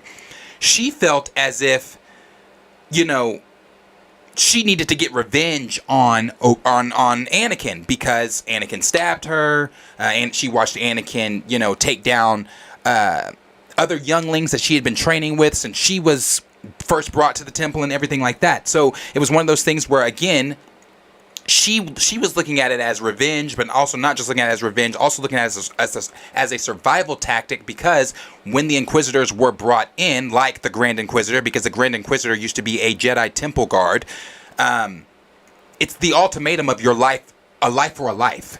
You can keep your life, but your life will be mine, or we can just take it. So that's kind of the difference there between the two. But let me read Dorian's super really quick. Dorian said, and again, Dorian, thank you so much for that super chat. It's so appreciated. He said, I honestly feel like with the reboot, we don't need origin stories with Supes, Bats, or Wonder Woman. They already established in iconic characters. Yes, I agree. When I've talked about the rebooting of DC in the past, way before James Gunn even said he was going to reboot, we had conversations here on the channel. I said, if they were ever to do something like that, if they do another that's what I said. I said, if they do another Justice League movie, not a reboot. I said, if they ever do another Justice League movie, it needs to be an already established Justice League. We don't need to be seeing, and I agree with you, even on the solo films, we don't need origins. If I see the Waynes get gunned down in Crime Alley one more time, I get it. The Waynes got shot. I get it. Krypton blew up.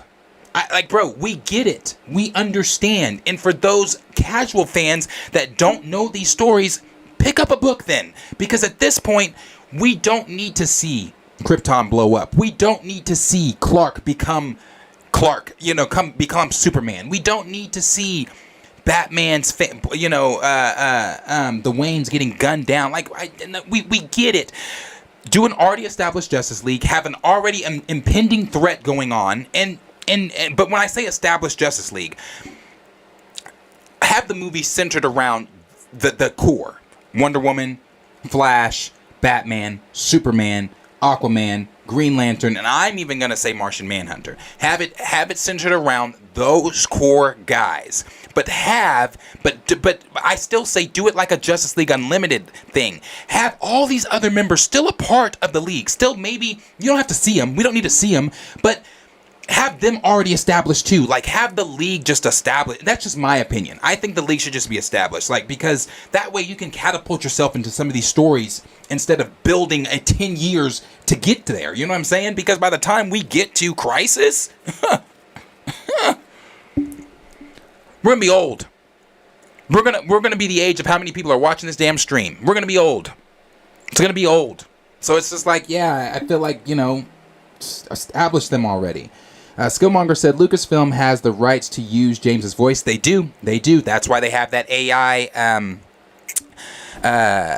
For the Kenobi show, it was they took elements or things that he has said from previous recordings and mixed it with some AI to get the result that we got in the Kenobi series. And that's the same thing they're going to be doing moving forward, which I like, because although I adore James Earl Jones as Vader, you could hear the weakness in his voice in Rogue One. When he was talking to Krennic and he said, an Imperial facility openly attacked. It's he sounded like he was, it sounded like Vader was, he needed to go back into the fucking, the Bacta tank one more time, because he sounded a little hoarse. But I love James Earl Jones though. Raymond said, I don't like it either, Darius. I didn't even watch whatever we're talking about. Oh, the What If? DJ F and I said DC is doing chapters. That'd be cool. Professor Film Fan said, yes, I want a good live action Titans show as well. Snyder said, bro, those Darth Vader comics were fire, man. Yes, they were. Pre-Disney Vader comics. That's those Dark Horse comics, bro. Dark Horse, the things they did, the things Dark Horse does with Star Wars, I love it. I love the Star Wars comics.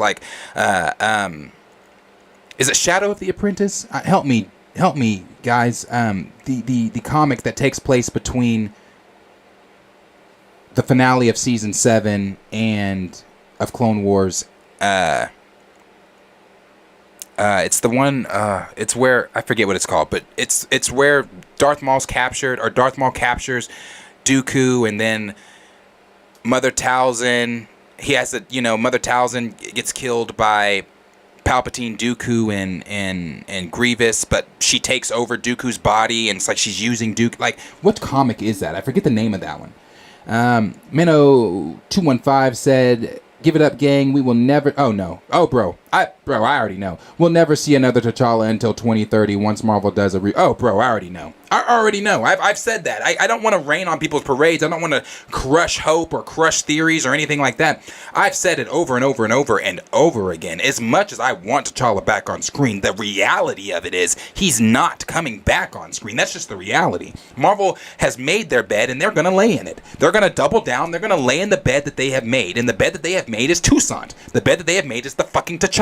And that's the way that they want to go. They want to go to Child. Let them go to Child. T'Child's going to get them broke. That's what's going to happen. T'Child is going to bankrupt the Black Panther franchise. And for anybody watching that's not in the chat, if you're an anti-recaster and you disagree, I encourage you to come on and please tell me how. If you can articulate to me how it does not go bankrupt without the franchise's main character, tell me that one.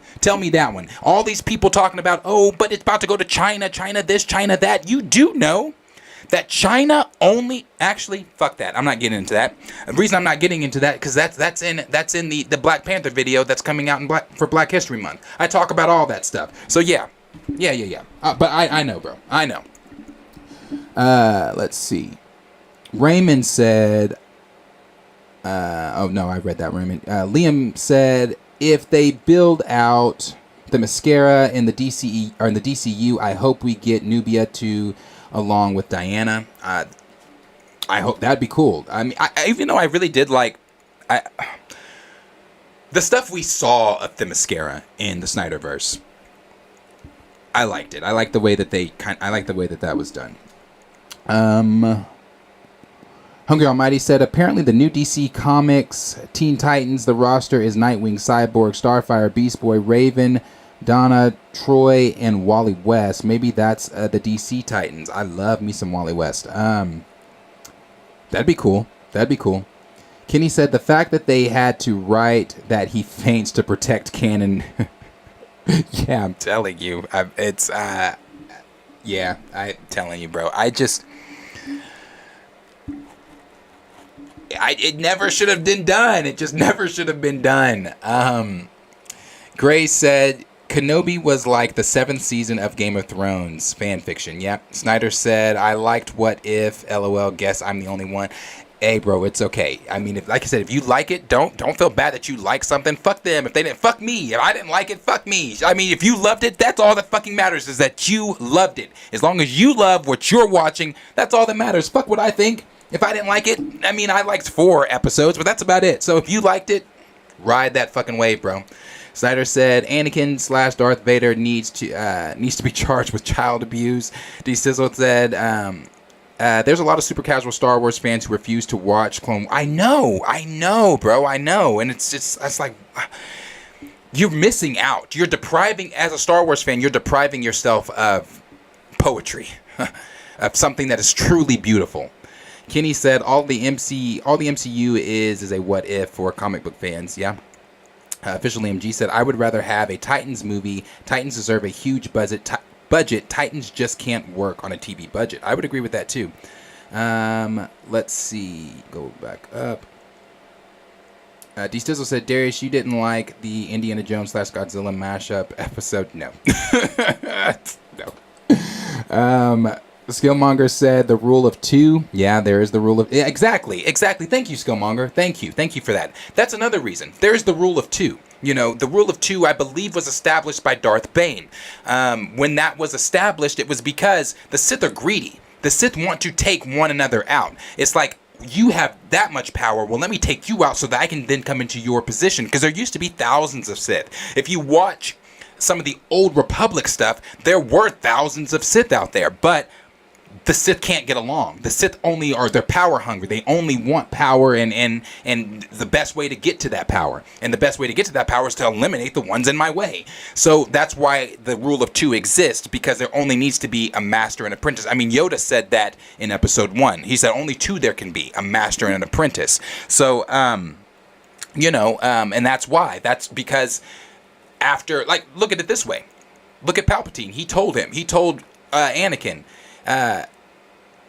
that the Emperor, him talking about himself, killed Plagueis in his sleep. After he learned everything he could learn from Plagueis, Plagueis was then useless to him. So he killed him in his sleep.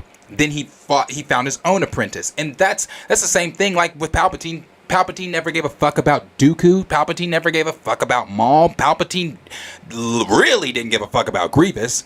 And he didn't give a fuck about Anakin either. He gave a fuck about Anakin when I say he gave a fuck about Anakin, I'm like, let's take that very lightly. But when Anakin fell on Mustafar, he had a disdain for Anakin. He hated Vader. Like, he would send Vader in the comics on missions wanting Vader to die, but when Vader would come back surviving, he'd be like, oh, my friend, I heard you had a rough travel or something like that. Like, he's a puppeteer, bro, and the Sith are manipulative. It's all me, greed. So yes, the rule of 2, and when even with that rule of 2, it's not like those 2 give a fuck about one another. So yeah, but thank you for even bringing that up. Snyder said, yes, on Mustafar, the scene where he was killing the senators, his eyes became yellow. Yep. Granger Thrag said, I thought What If was pretty good. Ultron episode was dope. I love the Ultron episode. D. Stizzle said, original Sith were a race in the old EU. Don't know if that's true in the new canon. See, that's you're right on that, on it not being true in the new canon. I don't think it is true in the new canon.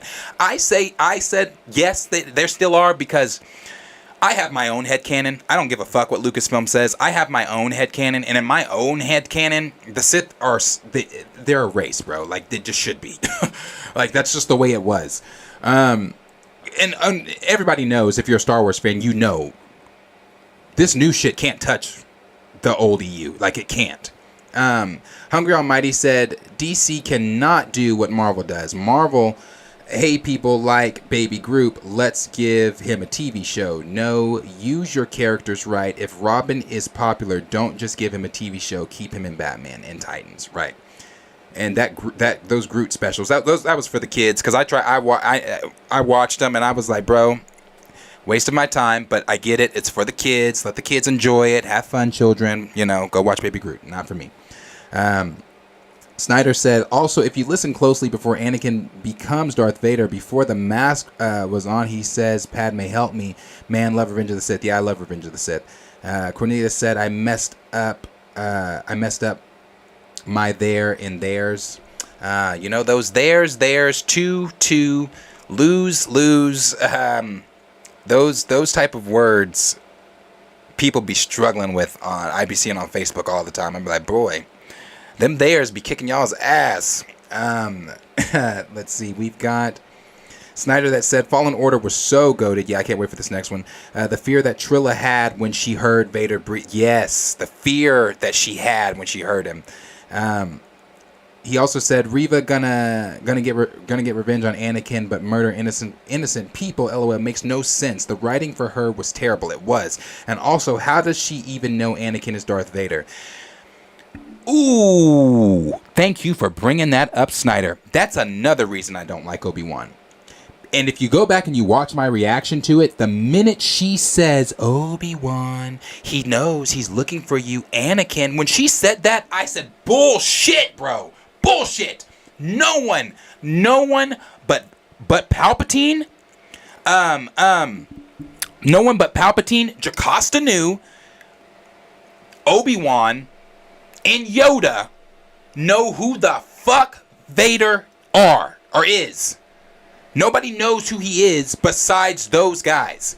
Like, in the comics, when Vader got sent to take out Jocasta Nu, because she had the plans, or not the plans, she had where all the force sensitive children were in the galaxy. Like, she had that holocron with all the force sensitive children's names. So in the comics, Palpatine sent Vader to get that and hunt her down and blah blah. Anyway, let's just skip to the end. Vader acquires her and acquires the holocron. He didn't kill her, though. They're in a Republic gunship with clones, with Vader's 501st clones. So they're clones of Vader's. I'm sorry, no, they're not Vader's clones. They're the Emperor's clones. So they're the red. They have the red. They're not the 501st clones, but they're all in the gunship. And Jocasta Nu tells the clones, "You fools! You don't even know who you're serving. This is a fallen Jedi. This is Anakin Skywalker." To where then Vader force pushes everyone out of the fucking gunship, brings the gunship down, kills Jocasta Nu, steps on the holocron with all the force sensitive children on it. So the Emperor so no one gets it, chokes out the remaining clones, and then walks off and tells the Emperor mission was a success, but Jocasta Nu got away with or I don't know what she did with the plans. He made sure the mission was a fail just so no one could leave that ship knowing it's him under the mask. Even let's even look at this with Thrawn. Thrawn did a mission with Anakin.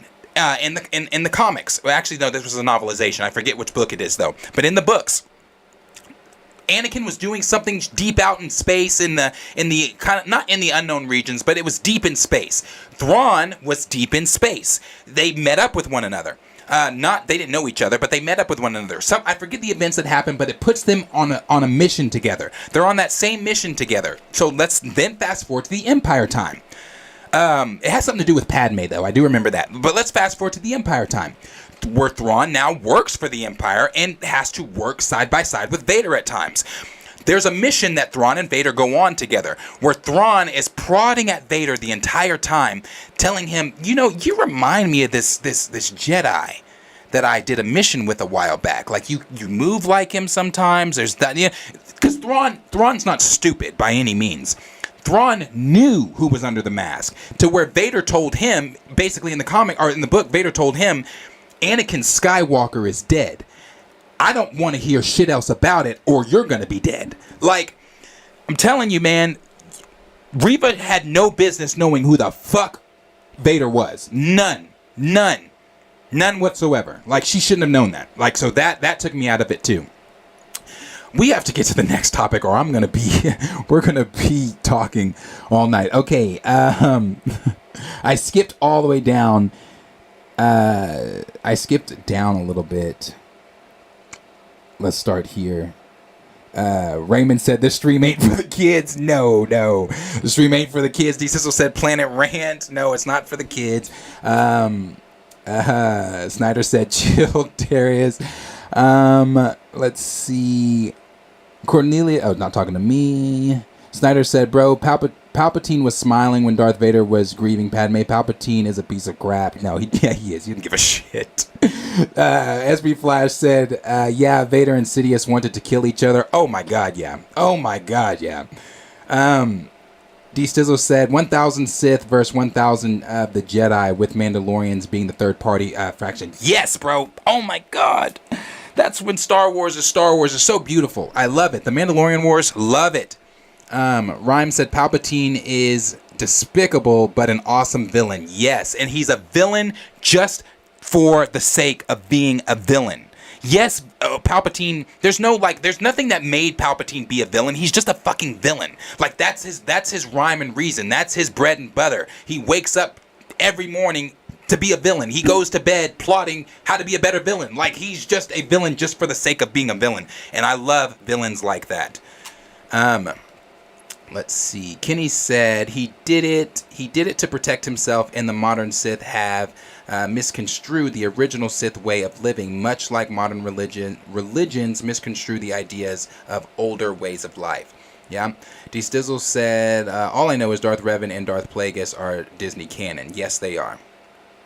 Is Revan canon? Have they mentioned Revan? Maybe they have. Let's see.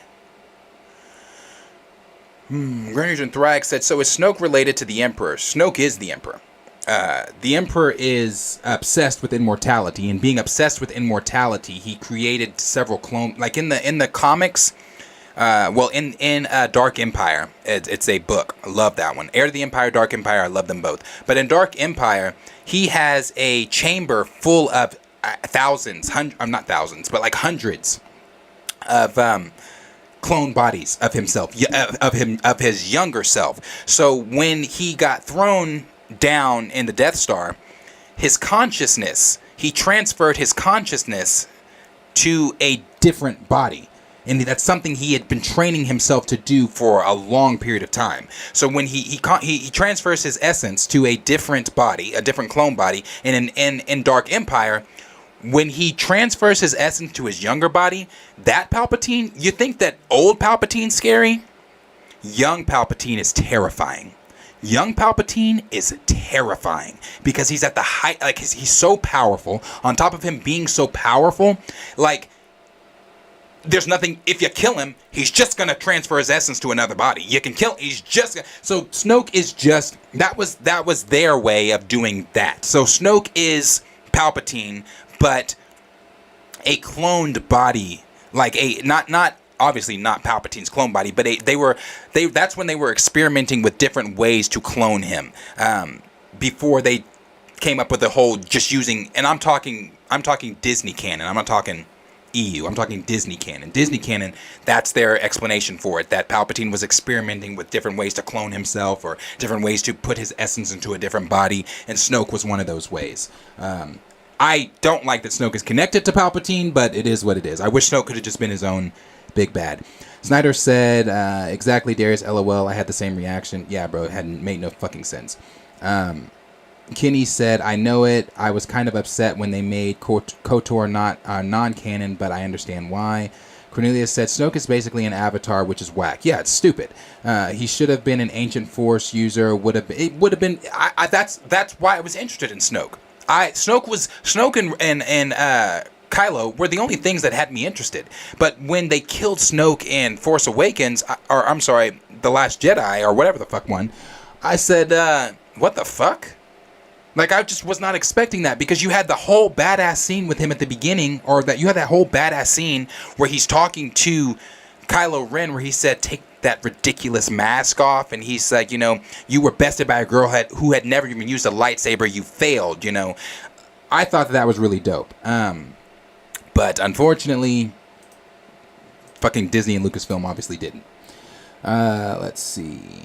Cornelia said JJ originally wanted to. Talking to Kenny, said all of the old Star Wars fans were hype about Snoke because they thought it was Plagueis. Yeah. I remember those videos were wild. Those theory videos were wild. Rise said, got your DM ready for announcement when you are. Thanks. Yeah, bro. I gotcha for sure. Let's see. Cornelia said Sidious is a cornball. John said, I hope Nate Moore does not touch Star. Bro, first of all, I don't even know if I can give a. Hold on.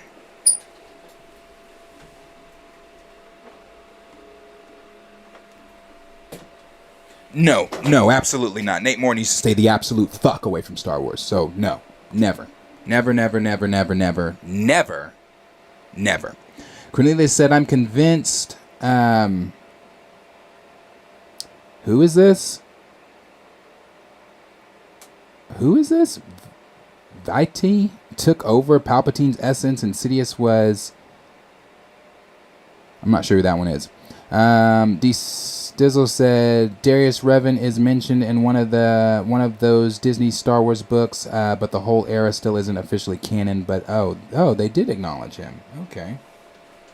Hold on. Who are you talking about, Cornelius? Hold on one second. Maybe I feel like. Hold on. Let me see.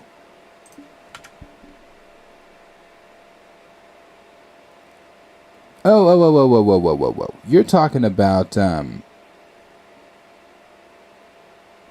But he was in. He was in KOTOR.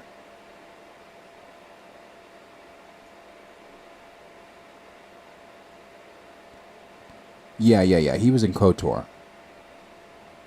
Is this Tenebra's master?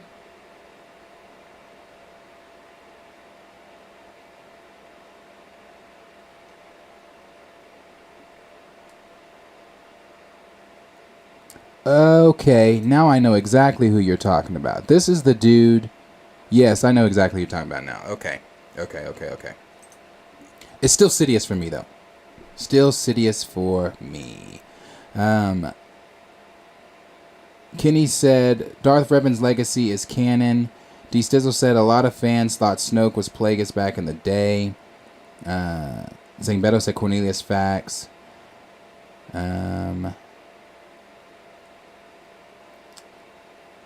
Yes. No, I know now. It's been so long since the KOTOR stuff for me personally, but I know I had to look at the picture, but I do know who you're talking about now. Yeah, I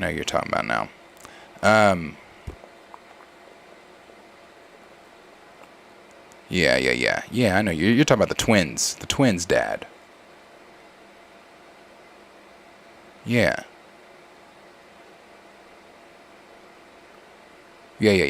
Yeah, I like him a lot too. I really loved the whole the twin storyline though. I thought the twin storyline was great. Okay, let's move to the next topic because we just spent an hour and 53 minutes on one topic. So let's move to the next topic here. The next topic that we're gonna move to, and actually. You guys here's what we're going to do. The Loki leaks, because it's so long, and it is long, we're saving that for tomorrow. For tomorrow's stream. Because tomorrow's stream, we're going to break down the Quantumania leak one more time. Because it's been a couple months since I've read it, and I want to break that down one more time because I was even getting wires crossed with things that I was saying. Remember I kept telling you guys, and some of you guys kept telling me, I don't know if MODOK makes it out, and you guys were correct on that. MODOK does not make it out. MODOK does not make it out of the quantum realm. I kept saying he does because I thought when we read it, I thought we read that he did, but no, I was wrong. MODOK does not make it out. So we're gonna refresh our brains. For those of you that don't have a problem with leaks and things, we're gonna refresh our brains tomorrow on the Quantumania leaks, and then I think, don't hold me to this, please, because remember I have to coach this weekend. But I think Sunday, we're going to get really, really, really, really nerdy on Sunday. I think Sunday I'm going to come in and do a surprise type stream. Well, it's not a surprise anymore because I just fucking told you. So I think I'm going to come in on, maybe, though, like I said, depends on what the game times look like on Sunday. But I think Sunday I'm going to come in here. We're going to get super fucking nerdy, and we're going to talk about the current MCU timeline. We're going to talk about the time travel, how all that shit works with Kang, and how that shit's going to work within the quantum realm. We're going to get pretty deep in that shit. So, because there's a lot that I've been seeing and some things that I want to get you guys' opinions on and things like that. So, on Sunday, we're probably going to get pretty nerdy. Let's see. Okay, let's start this fucking this other topic. All right, let's go with the other topic. All right, so the next topic we're going to move to is going to be Secret Invasion. So this came out this came from the Marvel MCU Direct, obviously, where a lot of our stuff comes from, and they have kind of given a Secret Invasion prediction on when we can expect this to drop on Disney Plus, when we can expect hopefully even another trailer, because we've only had the one. So we are all pretty high on Secret Invasion. You guys know we recently just rewatched the trailer about maybe a week or two ago, and I felt the same way I felt when I first watched the trailer. It was great. I think that the Secret Invasion trailer is great. The tone is a super switch from anything we got in Phase 4. So I love that fact. I love the fact that, we're getting to see the Skrulls, and not the goody Skrulls from Captain Marvel, but the Skrulls, how they're actually supposed to be. I like the fact that we're seeing that. I'm hoping, one of the things that I said when we watched the trailer was that we see some of these heroes in the series that have been Skrulls or whatever. I don't know how they're going to do that. I don't know which heroes they're going to use, but I feel like that's something we should be seeing. I don't want to just see Skrulls, infiltrating the government or infiltrating S.H.I.E.L.D. or infiltrating SWORD or whatever. I don't want to. I want to see some of them actually, turn out to be some of the heroes that we have known and loved. So I hope that they do that, i.e. T'Challa. I hope to... Anyway, I know, Mano, I know. It ain't happening. I know. But I can hope, right? Damn. Can I hope? But I know. It ain't happening. So, yeah, but there's a lot going on here with Secret Invasion. It's one of the shows that I'm really looking forward to seeing. I'm really looking forward to seeing them dive a little bit more into Nick Fury. Samuel Jackson even said that we're going to meet his wife during this. We're going to meet Nick Fury's wife during this series. We're going to even learn a little bit more about Nick Fury during this series. I like how grizzled Nick Fury looks. It looks like he's actually been through some shit wherever he's been. I like the conversation at the beginning of the trailer between him and Maria Hill when she says, I've been calling you. I've been trying to get in contact with you. I've been trying to find you forever now. And he's like, yeah, well, this is different. Obviously, he's like, this is different. This ain't that shit. Whatever you needed me for, this tops that. So, I like the tone of the trailer. I like it a lot. But this is what the direct is having to say about when we can expect to see a release date for the series. They go on to say, it's been confirmed by Marvel Studios that Secret Invasion is set to release this spring, but when exactly will it premiere? The new Marvel's Disney Plus series is the first to be labeled as a crossover event, and we know that it's going to be crossing over with Armor Wars. And that we know that because Don Cheadle recently came out and discussed that. He said it will catch fans up with Nick Fury after a 4-year absence from the MCU, joining Samuel Jackson are the MCU rookies Emilia Clarke, Olivia Colman, love Olivia Colman, and Kingsley Benadir, along with vets Don Cheadle, Colby Smulders, Martin Freeman, and Ben Mendelsohn. Then it goes on to say this show boasts a massive cast for Marvel Studios' first streaming venture of Phase 5, bringing one of the biggest comic events in recent memory to the small screen. So with multiple new MCU projects coming to the big and small screen this year, when will Secret Invasion be released on Disney+? Goes on to say, Secret Invasion is currently slated for spring 2023 release on Disney+. But what does this mean in relation to the actual release date? So if we're thinking spring, if they're saying spring 2023, it's basically February. So are we talking March? When is spring? Spring breaks normally in March, right? Yeah, are we talking March? Are we talking like early April? Like when are they? When are they talking about releasing in spring? It goes on to say, while spring technically lasts until the middle of June. What the fuck? Does it? Does it? I always considered June to be summer. What the fuck? Okay. Spring lasts until the middle of June. Many consider... Damn, does it? Spring be 114 degrees? Because sometimes down here it be like we can go outside during the summer, like in July, June, it's 112 outside. That's spring? I guess I don't know spring. Then it says many consider the beginning of June to be the beginning of summer, or movies and television in spring to end in May. Secret Invasion went through a subtle amount of reshoots up until at least September 2022, reportedly lastly for a whopping 4 months. Then it says, with such a lengthy amount of additional photography in comparison to the typical MCU movie or show reshoots, it would be reasonable to assume that the extra time in the oven indicates a massive overhaul to the show and therefore a prolonged time to completion. Knowing this, it's likely that Secret Invasion will fall in the latter part of the spring, of course, 2023 release window to account for post-production needs following the longer production time. The Mandalorian Season 3 is set to end... Okay. Are they not going to... They probably don't want to run them at the same time. Mandalorian Season 3 is set to end on April 19th. Loki Season 2 is slated for the summer release, and Ahsoka is also expected to premiere by the end of the summer.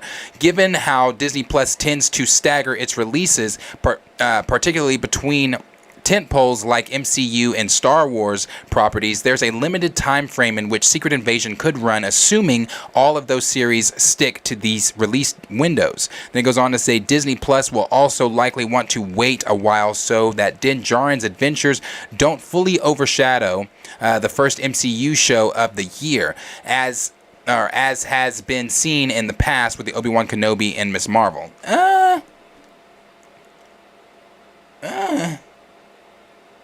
Okay, I mean, well, no, that's not a lie. No, that's not a lie. I remember that time. Yeah, Obi-Wan at the time was I think still is right now, the most viewed series on Disney Plus right now. I think Obi-Wan took that. I could be wrong, but I want to say it was Obi-Wan. Correct me if I'm wrong, chat. Then it says, bearing all of this in mind, a reasonable prediction for Secret Invasion premiere would be Wednesday, May 10th. This puts 3 weeks of breathing room between Mando's final episode and Secret Invasion's debut, and assuming its 6 episodes are spread across 6 weeks, would still leave plenty of weeks of summer for Loki and Ahsoka. The series has also been rumored for a May release by insider Can We Get Some Toast on Twitter, very credible insider there, which could be a further indication of when the show will debut. And then the last thing it's saying, even if the exact date is not correct, this would be at the latest. This would be the latest start for Marvel's calendar Disney Plus slate. WandaVision kicked things off in 2021 on January 15th, and Moon Knight released on March 30th to kick off 2022. Both Echo and Agatha Coven of Chaos are still penciled in for 2023. I don't see Agatha being 2023, but we'll see. Release, but have been the topic of delay rumors, over the past few months, leaving Secret Invasion, Loki Season 2, and Ironheart as the only safe bets for release this year, curbing some of the infamous Marvel fatigue that has been a hot-button topic amongst fans and executives. While the Red Brand faithful has been waiting for Disney Plus show to lead directly into Marvel Studios movies or vice versa, it has yet to happen. This would be the next best opportunity, with Secret Invasion ending mid-June and the Marvels releasing in July 28th. There have been multiple examples of this already in the multiversal saga. Doctor Strange and the Multiverse of Madness wrapped up stories left on the table in WandaVision and the Thunderbolts roster, making it feel like a follow-up to both Black Widow and Falcon and the Winter Soldier. And then it goes on to say the Marvels is shaping up to be a super sequel to WandaVision. With the inclusion of Monica Rambeau, Miss Marvel and Kamala Khan are assumingly secret invasion with the Miss Marvel and Kamala Khan in assumingly secret invasion with the Skrulls and Nick Fury being such a big part of Captain Marvel. May 10th is the target date for Secret Invasion with series confirmed to release. Wait, I need to read that one more time. Miss Marvel and Kamala Khan in assumingly secret invasion with the Skrulls and Nick Fury being such a big part. Oh, I see what they're saying. Okay. So, yeah, looks like we should be expecting Secret Invasion possibly May 10th if that's an open window there, if they don't want to do the whole thing that they did with Obi-Wan and Miss Marvel, where they're airing Obi-Wan Kenobi at the same time that they aired Miss Marvel. I didn't think that that was a problem. Chat, did you guys find that to be an issue whenever Obi-Wan and Miss Marvel were airing at the same time? Did you have an issue with your viewing schedule or viewing it? I really didn't have an issue with the viewing schedule or anything like that. I actually liked the fact that Marvel and Star Wars had something going on at the same time. And yeah, like D Sizzle just said there, I think those two shows had different audiences. They definitely had different audiences. And Dan the Man said no problem at all. Like I agree. I didn't have a problem at all with the two shows going on at the same time at all. I thought, and like I said, in fact, I liked it because it gave me more to look forward to watching. But if they're trying to avoid doing the whole, airing it at the same time as a Star Wars, as Mandalorian Season 3, then it looks like that May 10th spot would be the open weekend, or the open time frame that Marvel would have to put out a series that honestly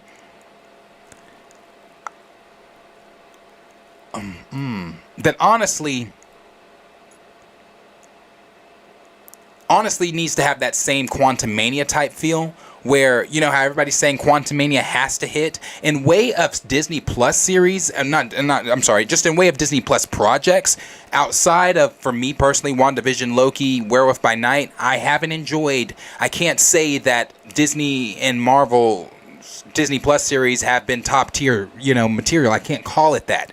But I can say that Secret Invasion needs to be one of those Disney Plus series that it's hitting the tone, that it's not just hitting the tone, but it's one of those series that people are wanting to come back and watch. Not one of those series where word of mouth gets out. It's like, I don't know. It's just another Disney Plus Marvel series. It's just not that good. Secret Invasion can't be that. So if they're trying to avoid conversations like that, if they're trying to avoid, it crossing over with Star Wars to where your sole focus can be on it, even though I feel like if I watch Mandalorian and then right after watch Marvel Project, I feel like I can put my focus on Star Wars, then move my focus to a Marvel show. But that's just me. But I feel like, again, they could be right there on the money with the direct could be right there on the money on that May 10th release. But you guys all seem to know that spring starts in June. I'm the only one that didn't know that. But as always, question is for you guys. Let me know down below in the comments what you guys are thinking about what the direct is predicting here as far as a release date for Secret Invasion. Do you think that May is late? Or were you expecting, hoping maybe March or April as far as that spring timeline goes? But again, I also understand not wanting it to intertwine with The Mandalorian, so I definitely get it. But you guys let me know down below in the comments what you guys are thinking. Let's see.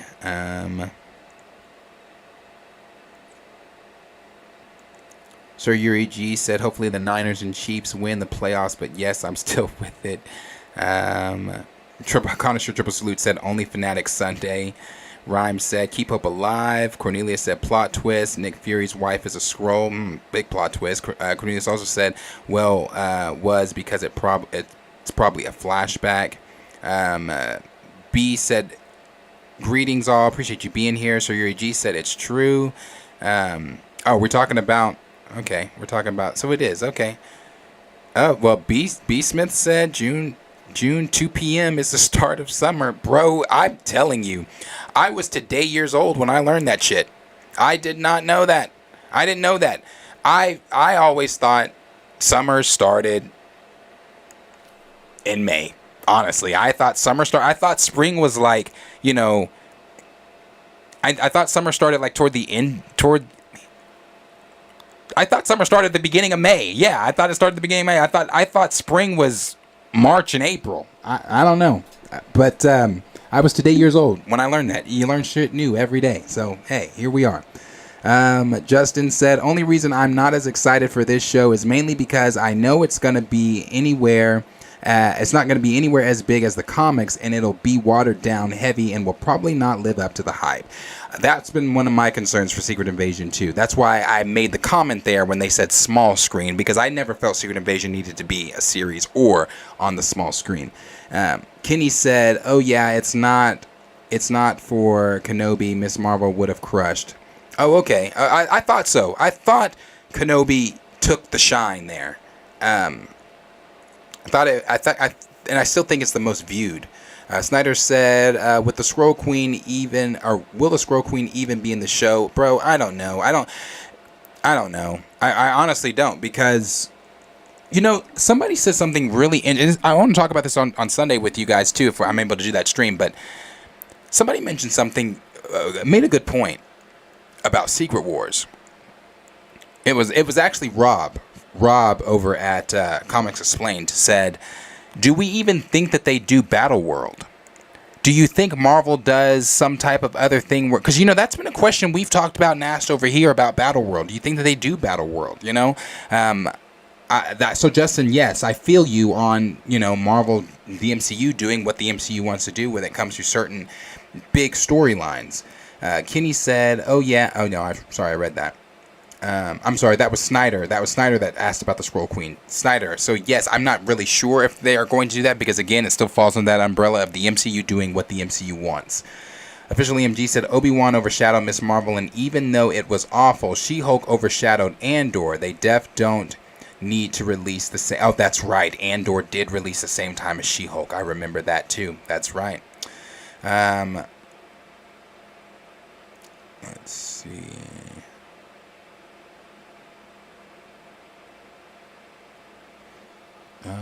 D Sizzle said, a lot of hardcore MCU fans don't check for Star Wars like that, and vice versa. Nathan said, it would have been best to have them separately. Good for the fans, maybe not so much for its success. Official MG said, most fans that watch MCU don't likely watch Star Wars 2. That's true too. Same thing like D Sizzle was saying. It might not be a problem from them, but it's bad business-wise, because one show is definitely getting overshadowed. Yeah. Cornelius said, the way to drive up traffic is to have them both going at the same time. Kenny said, and who's complaining about too much content? That I said the same thing. I didn't have a problem with Miss Marvel going at the same time as Obi-Wan. I watched them both. Snyder said, yo, Avatar 2 just passed Infinity War. Did it as number 5. Damn. Number 5 movie of all time in box office. Damn. June 20th, B.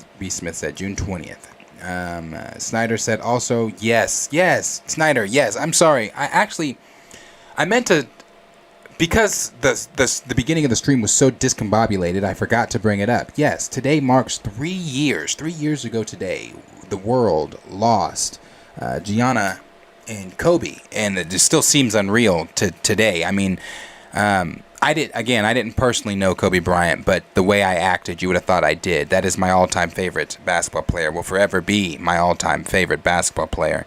There will never be another Bean. And it's still very much surreal that on this day, 3 years ago, that happened. For sure. Rest in paradise to my guy Kobe and his sweet, sweet baby girl whose life was taken far too soon. and everyone else that was on that helicopter, because sometimes we often forget in the hype of our love for Kobe and him being a celebrity that we forget that Gianna had a basketball teammate and her parents on that flight. The pilot was also on that flight. I believe 2 others were on that flight as well. So rest in paradise to everyone, because it is extremely. It was a tragedy. It was a tragedy. Let's see. Connoisseur Triple Salute said, my birthday is May 29th. Can't tell me I'm not a summer baby. You are. I'm sorry. In my head, it's still summer. Kenny said, how much is today's years old when converted to legitimate years old? It's my first day out. I'm going to say that. It's first day out. Just like it's day damn one. Officially MG said they can air the same time frame, but they need to pick different days to release MCU. And that'd be smart. That'd be smart. Maybe do MCU on Wednesdays, Star Wars on Thursdays, Star Wars on Fridays. I know Star Wars used to do Fridays. They used to do Fridays before they moved everything to Wednesdays, and different days for Star Wars content. So that way they're not competing for viewership. I was talking to D-Sizzle. D-Sizzle said they call May release summer releases. It's technically incorrect. Let's see. Kenny said, after Secret Wars, Battle World comes after Secret Wars. Yeah, I know Battle World comes after. Yeah, Battle World is a part of Secret Wars, but I just don't know if they're going to do Battle World, you know? I don't know. The way that Rob posed the question, it had me thinking. Snyder Steppenwolf said, bro, why call it Secret Wars if there's no Battle World? Yeah, Cornelius said, no, it's not Battle World. Secret Wars sounds way different than the 80s and 2015 Secret Wars. B. Smith said, I don't think Battle World will be used. However, if they do, they could mess it up. Remember, they don't want to hire comic book fans. That's right, too. Cornelius also said, it's more of a multiversal war taking place throughout time. It's what it sounds like in the MCU. It sounds like the MCU is doing. Yeah, I think that's why Rob posed that question, because I'm now thinking that they don't. I don't think that Battle World is going to be a thing. Justin said, I keep saying it. When the Skrulls tried to invade Wakanda and T'Challa and Storm showed them why that was a mistake, it would have been the most G moment on the big screen. Yes, it would have. Kenny said, I guarantee you Avengers Secret Wars ends on Battle World or in Battle World. We got Snyder that said, RIP, man, it still hurts. It definitely still hurts. Snyder said, I still feel for Vanessa. I do too. I was thinking about Vanessa today because I shared a few pictures on my Instagram story today. And anytime I see Kobe or anything like that, I always think of Vanessa because, man, bro, him and Vanessa were together for a long time. It's very sad. All the RIPs to Kobe, rest in power for sure. For sure, very sad. Snyder, we'll check you later. Thank you, bro, for the kind words. You stay safe as well. Xavier also said RIP to Kobe. Omega 095 said, I'm confused. When did series set in MCU timeline? During the blip or after? I think it's set after the blip. Xavier also said if they use it, it would be very slim resemblance to the actual Battle World. Yeah. Raymond said, I remember where I was when it happened, and my reaction shoved me. I couldn't sleep that night. He said, I'm not even into basketball like that. Yeah. No, bro, I'm telling you, the way I cried, you would have thought I knew him. You would have thought I knew Kobe. Like, yeah, I played AAU basketball growing up. I played for my high school. At one point, you couldn't tell me basketball wasn't my future, but losing Kobe, because that was our generation's Michael Jordan. So it was tough. That was hard. Nathan, last one here, he said, all I know is Samuel Jackson will be great in Secret Invasion. I believe that too. And we'll move here to the last topic of the evening. And the last topic we're going to move to is going to be the Quantumania featurette. So we're going to check out this Quantumania featurette that they put out yesterday. They put this featurette out. And it's just some of the behind-the-scenes looks at what's going on with Secret Invasion. It's Jonathan Majors speaking, Paul Rudd speaking, Evangeline Lilly speaking, and Kevin Feige, of course, he's always in these featurettes. He's speaking as well. So we're going to go over that. Then we'll jump into the article here. This article. We'll jump into this article here of what Jeff Loveness had to say about some of the things going on in Quantumania. So let's check out this featurette from Marvel Studios.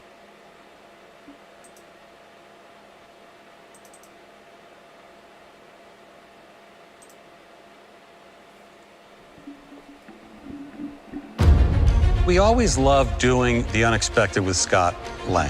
Ant-Man is arguably the character that is the most underestimated. Ant-Man became the key to saving the universe in Avengers Endgame. So carrying that tradition, we thought, well, let's use this film to kick off Phase 5. It's been almost a decade now that I've been playing this part. I've loved it, and I feel protective of Scott Lang and Ant-Man. It's really nice coming back. I still kind of can't believe that I'm sitting there and it's like, wow, there's Michelle Pfeiffer and there's Michael Douglas. I just saved $8. God, I admire you. It's really nice not to get used to working with legends. You're sending a signal down to the quantum realm. Where are we? It's a secret universe beneath ours. Janet has been very quiet about her time in the quantum realm. Maybe would have made different choices. There's someone I never told you about. This place isn't what you think. Kang, the Conqueror, is terrifying. And if there ever was a maniac loose in the quantum realm, it's him. Playing Kang the Conqueror is such a gift. Your reality. Everything you're holding on to, I know how it ends. This is the beginning, and he cannot be contained.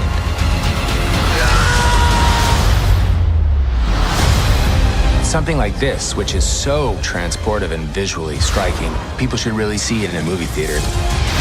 You want it to be as big and as visceral and consuming as possible. Audiences are going to watch this and go, I can't believe this is happening. It's going to be bonkers. It's like we're camping, We've never been camping. but we've always talked about it.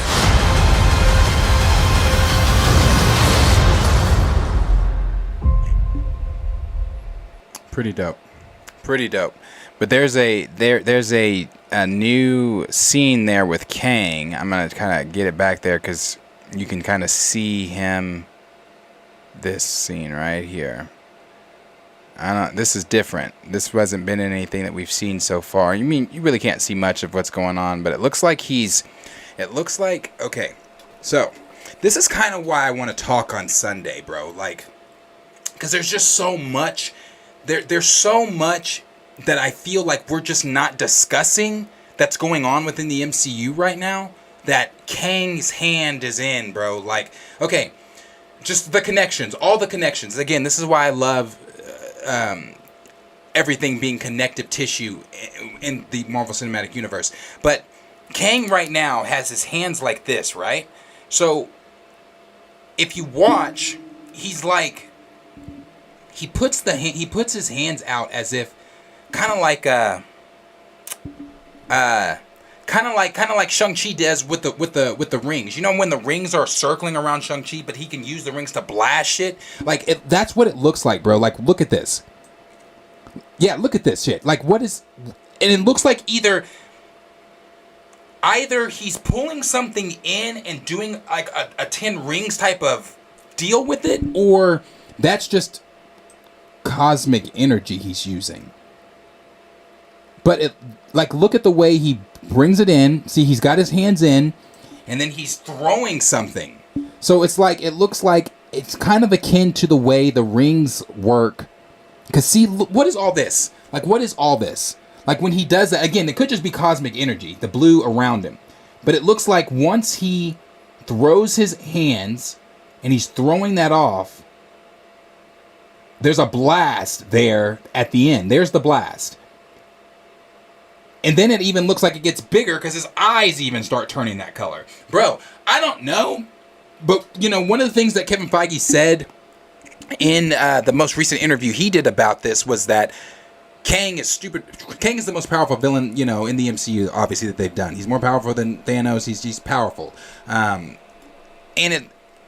you know, the whole Beyonder stuff, obviously this Kang right now does not have the powers of the Beyonder, but because even Kevin Feige said in that interview, Kang's got to get his power back. But this kind of, there's just a lot of connections with Kang. Like, you know, the whole Darkhold thing, the whole Beyonder thing, the whole 10 Rings, the Celestials, the Eternals, like, there's a lot of connective tissue there with Kang. And then, you know, we've got, which we'll talk about tomorrow, the Victor Timely stuff that's going on in Loki season 2. You know, I've even heard, again, we'll talk about tomorrow, I don't want to get deep into it, but I've even heard like that the older version of Sylvie could possibly still be Sylvie from season 1 that just did not leave the Citadel. Maybe she has taken time into her hands as He Who Remains. She is the one controlling the TVA at this point with the time loom that we've also heard is going to be taking place in Deadpool. The time loom is a device that the TVA are now using to, and everybody knows what a loom is, right? A loom, like the wooden things that have the strings on them that you can thread together. Like a time loom would allow He Who Remains, Sylvie, or whoever is sitting in that seat to thread together the time stream, to thread together the timeline to being what they want it to be, instead of it branching off into different timelines. There's a lot to talk about, bro, because Daniel RPK talked about it quite a bit. Again, I want to make sure that I have everything set in order before we start talking about this shit on Sunday, if we're able to do that stream. But when I saw him do, because I watched this featurette last night, so when I kept rewinding this part, because that just looks like the whole Shang-Chi thing. Actually, I can pull it up. Let's pull up Shang-Chi using the rings. Oh shit, I don't have that video downloaded, so I can't pull up Shang-Chi using the rings. Yeah, so it's really interesting. It's really interesting there, though. But again, there are things we're going to talk about. There's a lot that I want to talk to you guys about involving Loki season 2, because there's a Victor Timely. If you guys know about the character of Victor Timely in the MCU, and again, I'll go over some of this again tomorrow. I'm not going to go into full detail right now, but if you guys know the full story of Victor Timely in the comics, Victor Timely is a Kang variant. Victor Timely went back to the year 1901. He became mayor of a town he established. Timely something, I forgot the name of the town, but he became the mayor of the town. But he went back in time. That variant went back to that date because he wanted to be a investor. He wanted to invest in different technology, place technology in certain points in time so that it could progress. And some people are making the assumption maybe that with this whole Loki leak, that Victor Timely may have been here. And we're talking all the way back to the first Captain America film. That, you know, because Victor Timely in the comics created the first Human Torch, the android, the very first Human Torch that before, you know, a Human Torch that first appeared in Marvel Comics. Victor Timely was the one that created that Human Torch. And if you take yourself to, I know I'm getting a little sweaty, and we're gonna really get nerdy about it tomorrow, though. But if you take yourself back to the first Captain America film, the synthetic man was something that Stark Industries had created instead of the Human Torch. So who's to say Victor Timely, even though maybe it wasn't established at that time, but Marvel is constantly doing things like that. Let's look at Endgame when Cap and Tony went back to I think it was the 70s that they went back to get the Tesseract or the Time Stone. Or the Tesseract, sorry, that they had lost to Loki in New York and everything like that, blah blah blah. So if you take yourself back to that time, there's still that, like I said, the synthetic man was something that was put in the first Captain America film. which kind of indicates maybe MCU-wise, maybe Victor Timely has been here and he's been putting things in place. So this variant of Kang has already been established way back then during the first Captain America film. Again, not something Marvel talked about, but that variant had been a part of the events moving forward in time on the Marvel Cinematic Universe timeline. And so you could make the assumption that maybe Victor Timely has been here and that he's, because the leaks say that he's an investor trying to set up certain things for the future and things like that. It's really interesting, the stuff that's going on in Loki season 2 now that we've gotten more coming out about it. And it's interesting the connections too with all the Kang variants that we're supposed to be seeing. And like you guys have heard me talk about Victor Timely quite a bit, because Victor Timely was the first rumored variant we had kind of heard about for Loki season 2. So it's really interesting. It's interesting, and there's a lot to get into. That's why I said I don't want to get into the Loki stuff tonight, because it's a lot to get into, and I want to make sure that we are doing it justice. But I will read here what the Direct is saying. The Direct had this to say about Avengers, and this is coming from Jeff Loveness, speaking with the SFX magazine. In the latest issue, Avengers, Kang Dynasty, and Ant-Man 3 writer Jeff Loveness gave his thoughts on Endgame's time heist mission and touched on how he prepared to bring Kang to the MCU in Ant-Man and the Wasp: Quantumania.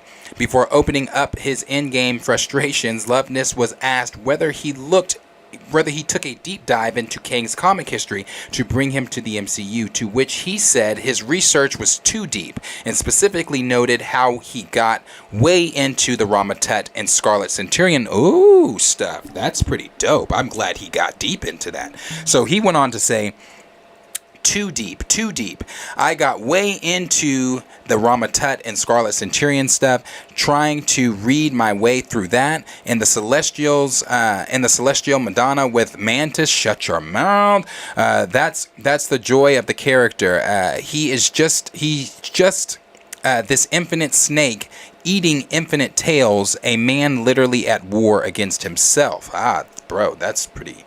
I like the fact that he dove that deep, though. Then it says Rama Tut was a variant of Kang who not only ruled over Egypt as pharaoh, but was the first to be introduced to the Marvel Universe in 1963.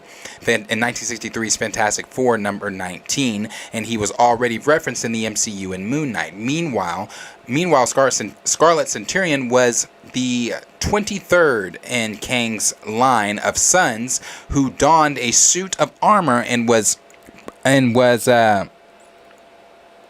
proficient in military strategy and combat. Damn, what the fuck happened? Hold on. Okay, there it is. All right. The MCU writer spoke on how he finds himself a little bummed that Endgame included so much time travel, meaning Kang now has to broaden out into the multiverse when his bread and butter has always been time hopping. Then he went on to say, I haven't seen a time traveling character done with such justice and exploration as Kang. I'm a little bummed because Endgame did so much time travel, so you almost need to broaden him out a little bit too. Maybe broaden out into the multiverse a little more. Of the character. And then he says, the multiverse a little more, the limitless freedom he has while also being completely uprooted from his time and himself. Is it just going to fall apart again because another version of him can destroy it as well? What's the purpose of building Rome if you're going to burn it down the next day because they want to have their own Rome? He added that he took a ton from the comics, but fans should still expect him to throw a curveball so they don't know what to expect. I certainly took a ton from the comics, but the joy of these movies is you also get to put some of yourself into it. I don't know if that's a joy, because we saw anyway. You get to put a complete new spin, because if you just do 100% comic adaptation, people know all the tricks and what to expect. You have to use that as the foundation and then throw a curveball. I've tried to lean into him being a more interesting character than people expect, hopefully. And that is coming from Jeff Loveness, talking about what we can expect with Kang. One of the last things that they said here, going back through Kang the Conqueror's comic history, most of the unique traits in his storyline stem from how he uses time travel to mess with the past, present, and future, although he does obviously have plenty of history with the multiverse too, such as through the Council of Kangs, a group of variants. Typically Thanos doesn't have much to do with time travel, with the Infinity Stones obsessed Mad Titan usually leaning more into the cosmic. But in order to undo Avengers Infinity War's mass slaughter and have a nostalgic trip down the Infinity Saga memory lane, time travel was necessary to incorporate into Endgame. Naturally, this will have forced Jeff Loveness and company to somewhat lean away from time travel in order to avoid having two Avengers blockbusters back-to-back centered around that same concept. With this being the multiversal saga, the concept of alternate universes and timelines will likely fill in the role instead. Fans of Kang's and the Marvel Comics will be elated to hear just how deep Loveness is diving into the villain's history in preparation for Ant-Man and the Wasp: Quantumania and Avengers Kang Dynasty. This ought to make for a strong adaptation of the Conqueror that will only be furthered by Jonathan Majors' talent. Avengers Kang Dynasty hits theaters May 2nd, 2025. So, that's kind of what Loveness is saying here about what we kind of can expect from Kang and the things, how he's written Kang. I really like the fact that he said that he dove deep into Kang, even mentioning Scarlet Centurion and even mentioning Rama Tut. I mentioned Rama Tut with Moon Knight Season 2 coming out before Kang Dynasty. I just feel like if we're moving that close, if Moon Knight's coming out before, which means Moon Knight's probably going to be involved in the whole situation of Secret Wars and Kang Dynasty, I feel like we should see Rama Tut in Moon Knight. I feel like that would be really dope to see. But I find it funny too, when Loveness is talking about diving deep into the comics. Well, then that means somebody up at Marvel Studios is not on the same fucking page, because we've talked about, and we continuously talk about over here, where Nate Moore said having people that know the comics is a red flag for them. They like for people to come in that don't know things, that can creatively look at an idea and say, how can I take that idea and make it my own? Loveness did kind of touch on that here, where he said, putting pieces of himself into the script and into what he's writing, blah, blah, blah, but trying to stay true to the comics. Again, somebody over at Marvel Studios is not on the same page, because let Nate Morris tell it, they don't want people that know the comics to do the comics and things or to do the TV shows and films or whatever. So I do like the fact, though, that Loveness got as deep as he did with it. I like the fact that he's putting so much emphasis on Kang, because the emphasis needs to be obviously on Kang. I'm going to go back to what I've said before about us needing to see certain themes with Kang, us needing to see Kang taking out other Avengers from different multiverses. I mean, that's something he even says himself, when he talks to Scott. He's like, you're an Avenger. Have I killed you before? I'm sorry. They all start to bleed together after a while. Like, we need to be seeing stuff like that go down throughout before we get to Kang Dynasty, with Kang the Conqueror being in the MCU. And I really like that featurette. I like that featurette because, again, for me, when I watched it last night, it got me a little bit more excited, because I'm going to be honest with you. I can't sit here and tell you that I am looking forward to seeing Quantumania. I do want to see Quantumania, but I still don't have that MCU feel where I'm itching to get to the theater, like I was for No Way Home, like I was for Endgame, like I was for Infinity War, like I was for any of the other projects, that have gone to theaters before, some of the stuff for Phase 4, but I am not itching to get there. Like I know I'm going, I have my ticket, but I'm not itching to be there yet. And I think that is an issue, honestly. So, but hopefully, the film can really course correct and put Marvel back on top where they were. As I said, after I watched that featurette last night, it did get me a little excited. It got me a little bit more ready to see the film than I previously was prior to seeing the the featurette. But, you know, as always, question is for you guys. Let me know down below in the comments what you guys are thinking of the featurette. What are you thinking of Loveness's comments here about him diving too deep, in his words, too deep into the comics? I like the fact that he dove that deep. I definitely feel where he's coming from in the time traveling elements, but I also see where the direct's coming from, and something we've talked about. Raymond himself has brought that up a lot. Saying how this kind of sounds too similar to Endgame and Infinity War when it comes to time travel and things like that. But it looks like they're going to be, you know, trying to not duplicate Endgame and Infinity War with Kang Dynasty and Secret Invasion. But again, let me know down below in the comments what you guys are thinking of Loveness's newest comments and of the featurette put out by Marvel Studios for Quantumania. Let's see what you guys are talking about. Rhymes, I need to read your super chat. Thank you so much for that super chat that you sent to me. So very kind. $15 super chat. Thank you, Rhymes, for that. She says, just sending some love, man. Thank you so much. Awesome live. And shout out to the chat. Okay, random question. Ever watched Pennyworth on HBO? Thomas and Martha are still alive in it too. R.I.P. R.I.P. Kobe and Gianna. Bless. Yes, I have not seen Pennyworth, but I've seen the commercials and the previews for Pennyworth. I haven't watched it. No, I did not know Martha and Thomas were alive in it. But Pennyworth is about Alfred, right? It's Alfred's. It's his story or something like that. I've seen the like I said, the trailers and previews and things for it, but only thing I gathered from it was that it's Alfred. So I think so. I think I'm on the same page on what you're talking about. But no, I have not watched it. Is it worth it? Is it worth me checking it out? Should I check it out? We got Kenny that said, sounds like Kang's been clapping them Van Dyne cheeks. Speaking of Van Dyne, Michelle Pfeiffer still looks fucking amazing. She looks good, bruh. How old is Michelle Pfeiffer? Now I gotta look. How old is Michelle Pfeiffer? Because she still looks really good. Michelle Pfeiffer is 64. Shut the fuck up. Well, she looked great in that featurette. She looked right here. Hold on. Let's see what she looked like when she was talking.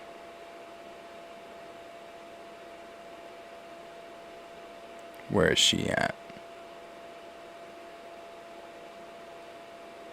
She looks great. She still looks real good, man. Yeah, she still looks great. Michelle still looks really good. Let's see. Omega 095 said, "What if he who remains is Kang in Quantumania? He resurrected as Kang and not a variant at all." Well, again, this is why I kind of want to wait till we talk about Loki season 2. But from what we've heard, just from rumors, and these are kind of new leaks. These aren't these are kind of new leaks. This is coming from Paul over at Heavy Spoilers.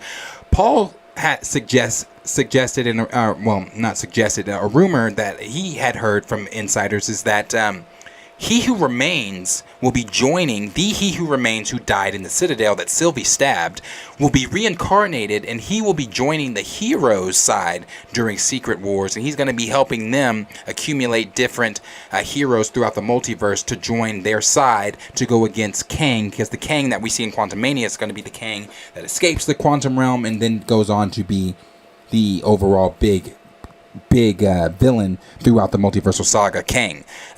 So we've heard that this He Who Remains is going to be reincarnated, but because of his reincarnation, he's going to have no recollect of anything prior that happened to him in the Citadel. He's not going to know any of that shit. This is going to be his first day out, so he's not going to know anything. So He Who Remains is supposed to be coming back, but not in the way that we're thinking. Not as the big bad Kang. Let's see. If I'm saying it correctly, I don't want to pronounce your username wrong, but it says Silky, I think. Silky, if I'm saying that correctly.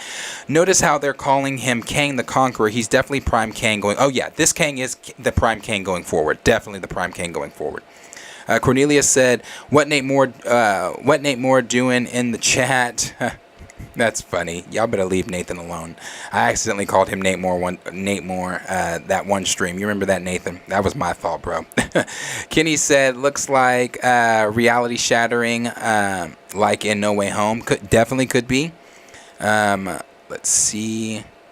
Suki also said, didn't they say he was going to have telekinetic powers? I think they did say he was going to have telekinetic powers. So maybe that's the whole bursting. Maybe that's what that is. You know, maybe I'm just reading too much into it.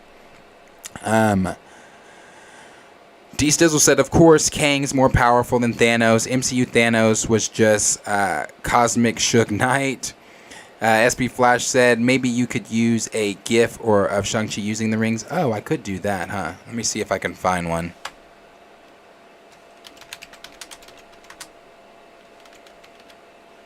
Let me see if I can find one of him using the rings.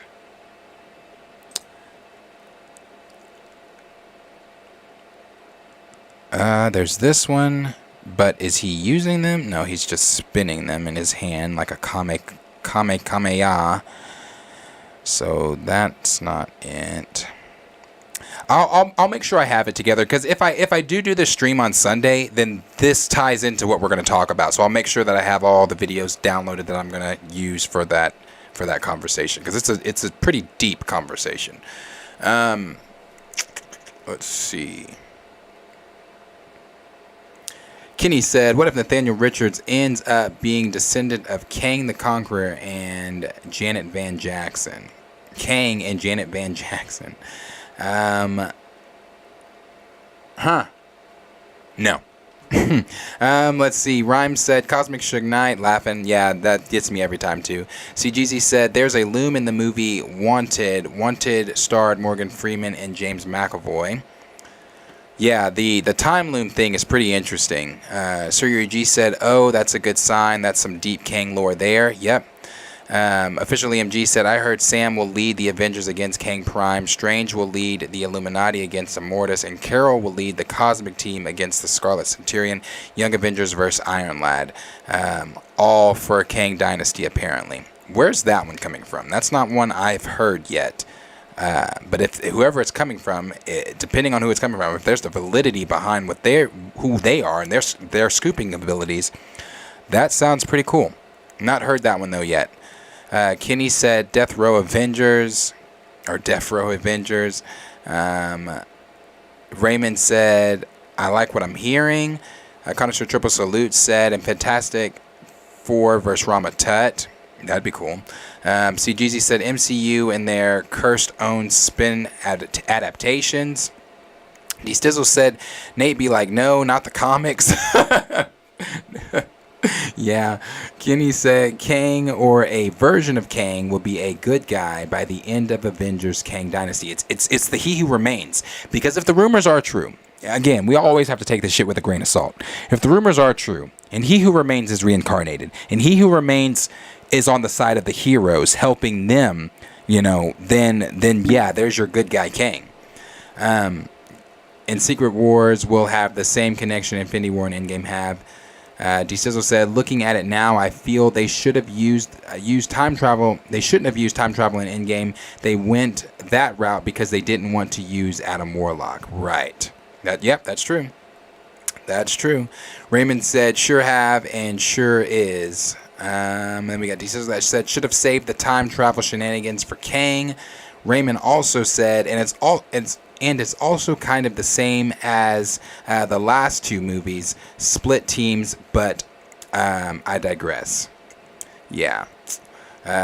Diesel said Evangeline be looking like old Jane Fonda in the making of video. She could play Jane if they did want to do a biopic of her. Sir Yuji says she's 64, damn Catwoman. I know, she looks good for 64. Cornelia said, can't wait for her to do a scene with Queen Ramonda. Oh, wait, Coogler killed her off, too. Right. Xavier said, yeah, that still burns me up, Cornelius. Cornelia said, we Kang to come remove Coogler from our MCU time. We need Kang to come remove Coogler from the MCU timeline. Double Tar said, Kang the investor is supposed to be on that scene too. Maybe he's the one who bought Avengers Tower. See, this is why I don't really want to talk about it right now, because if you get me going on it, I'm gonna go, and I don't want to go on it. But yes, bro, yes. Let's take a look at Loki season 1 when they entered into wherever Alioth was. All the things. One of the things that were there was Avengers Tower, but it was renamed. It was half of the name was off, but it wasn't Avengers Tower. It wasn't just the A. It was renamed. And in Marvel Comics, there is a version of Kang, a variant of Kang, Griffith. What's his name, chat? Griffith. Fuck. What is his name? Kang. You guys might beat me to it. Let me see. Kang variant. What's his name? What is his name? Chat. Does anybody know his name? Gryphon. Thank you. Yes. Yeah. Is it? Wait a minute. Hold on. Let me check that. Let me check that.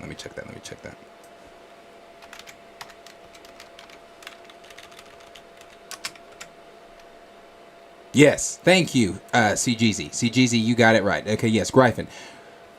Gryphon purchased the tower, like in Marvel,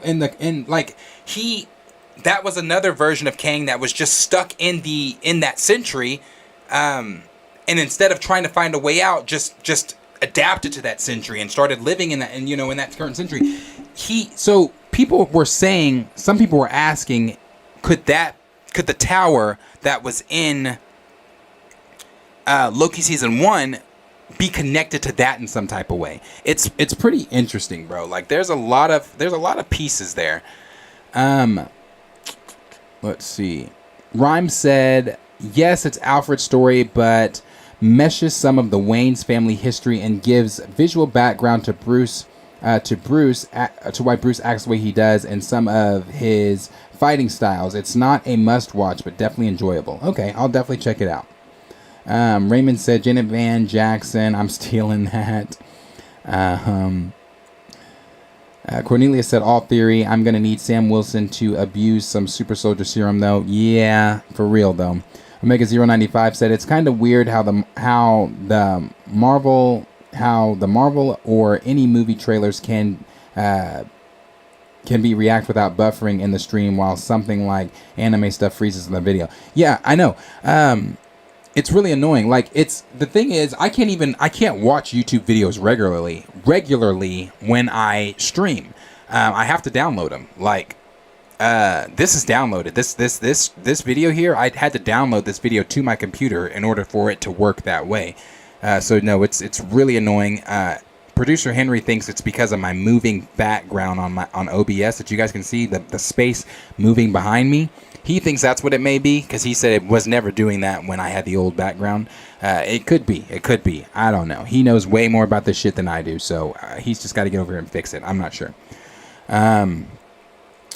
Let's see. Cornelia said, become a mutant or something. DeStizzle said, I want to see Rama Tut and in Sabanur together in a scene. I'm not saying his name correctly. You guys know I don't, my pronunciation of names is not going to be on par. But sorry, I know who you're talking about, but I'm never going to say his name that way correctly. That's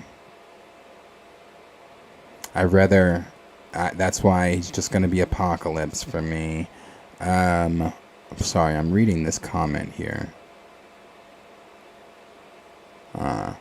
Cornelia said, if the MCU does any Rama Tut stuff, they're going to have to give us a glimpse of Apocalypse.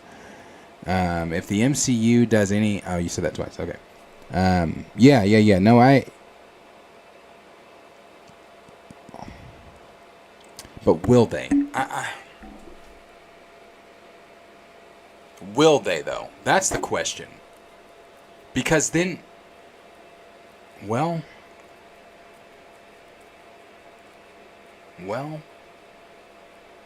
by the time Moon Knight comes out, That would have been closer to Secret Wars, which would be closer to the mutant saga, if that is really a saga they're doing.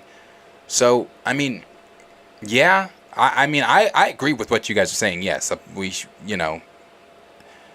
yes, I agree with what you guys are saying about the pieces, or seeing connections of Apocalypse to Ramatut and things like that going on in Egypt. I agree, but I'm just trying to think, bro.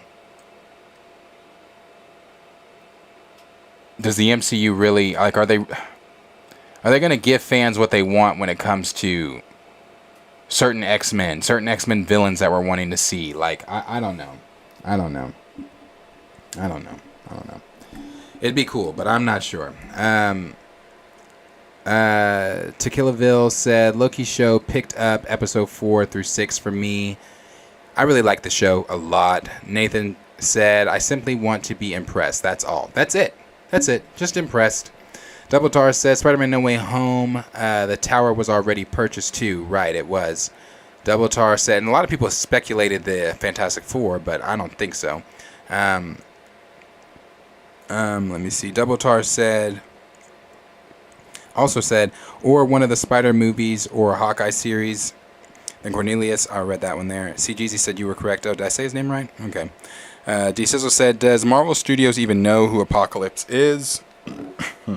Do they know who the X-Men are? And then Cornelius said, at least give us some Apocalypse hieroglyphics. Yeah, it would be cool. It'd be cool. I don't know, guys. I don't know.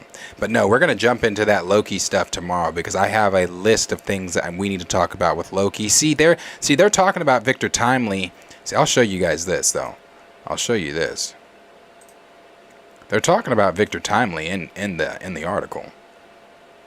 Yeah, they're talking about Victor Timely in the article. It's pretty fucking cool. I'll say it's pretty cool. They go into the whole rumor here. See? Yep, here it is. We're gonna get into it all. Because there's stuff from Daniel RPK. Do they mention Daniel in this? Let me see. Oh, they mentioned Daniel in this. Yeah, they talk. It's all coming from Daniel RPK. So yeah, we're gonna talk about this tomorrow. We're definitely gonna talk about this. And if I do stream, if I'm able to do that stream on Sunday, like I said, I'm coaching this weekend, my first tournament back in a while, so I'm kind of excited. But at the same time, this isn't my team, so it's like like I said, I got to play the game. I got to shake hands, rub elbows with the right people. So but I'm pretty excited to be there. Pretty excited to be back. So if I'm able to, due to game times, if I'm able to get up here and do that stream, we're going to do that stream, because there's a lot we're going to talk about with the timeline, because that's something else Marvel also put out. Marvel put out that they're going to release. Why they're waiting until September, I don't know. But I do know, because we have to wait for some of this stuff to wind down, I guess. But they're going to give it a complete timeline for the current Marvel Cinematic Universe. They were talking about that. That's an article from the Direct also. So yeah, there's some stuff we're going to talk about. I also want to talk about Tobey Maguire's most recent interview, when he was asked about returning to Marvel, and his answer this time was completely different than the last time that he was asked. Would he ever do the Spider-Man stuff again, where he was trepidatious about doing it. See, that's what I mean. Working with, depending on your experience, because Mahershala Ali obviously hasn't had a good experience, but it seems like it's getting better. But it seems like Tobey's experience with Marvel was so much better than his experience with Sony, to where he said, if they were to ask me to come back, it's yes, like an instant yes. So, I don't know. We're going to talk about his stuff tomorrow. We're going to talk about Loki tomorrow. Whatever else. I'm sure some more stuff is going to come out tomorrow. But we're going to talk about all that stuff tomorrow too, for sure. But yeah, guys. I appreciate all you guys hanging out with me tonight. I do have to get in here and fix this fucking do some more things into that door. So get back here, mess with that door a little bit, and it's not just me tomorrow. You guys know on Fridays and Tuesdays and Fridays, I have my co-host with me. So tomorrow it should be, I think it's myself, Corey, Q, and maybe Kellen. I think it's all of us tomorrow. So tomorrow should be interesting conversations between the four of us being here and seeing getting their thoughts on the Loki stuff, getting their thoughts on. To be honest with you, I really want to do the whole timeline conversation and everything with you guys tomorrow. But my first game Saturday is 8 a.m. Our first game on Saturday is at 8 a.m. Oh, and before we get out of here, let's talk about this too really quick. So Rise, Ray, I want to say I'm saying it wrong. I think it's Ray's. Ray's is one of our viewers, loyal viewers, and he has come in, and I want to make sure I'm saying all this correctly. I want to put this in the chat. Bear with me 1 second. Hold on, let me see how I can do this. Hold on, let me see how I can do this. I'm gonna put this in the chat for you guys. So for everybody here, we're all supporters of recasting T'Challa and wanting T'Challa back in the MCU and things like that, and the importance of the character continuing on screen. But Ray's has started like I said, he's a viewer of ours that is a loyal viewer that feels the exact same way about T'Challa that we have all felt. And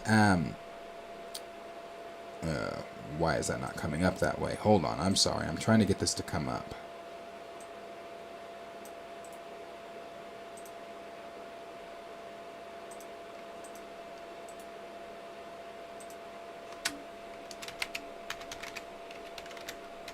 Okay, let's see. Okay, here it is.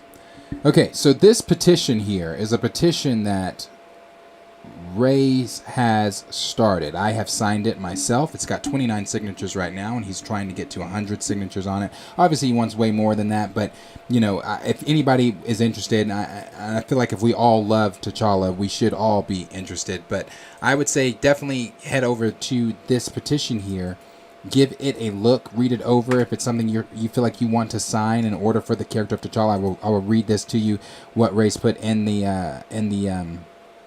the description here. It says this petition is created by a young special needs fan with the help of friends and family who has looked up to both actor Chadwick Boseman and superhero King T'Challa / Black Panther since his solo movie released in 2018. The petition's purpose is to push forward the recasting of King T'Challa, aka Black Panther, to properly honor the late actor Chadwick Boseman's work, courage, and selflessness. This is not a copy of the recast T'Challa petition by E-Man's movie reviews, but it's an emphasis on it and just how meaningful and important Chadwick and T'Challa are to the world. With enough support, this petition hopes to show Marvel Studios and Disney that they have made an incredibly selfish and hurtful decision by ending Chadwick's immeasurable legacy in the recently released Black Panther Wakanda Forever movie 2022. This is primarily a demand for Chadwick's goal of making T'Challa as popular and respected as any other superhero to be continued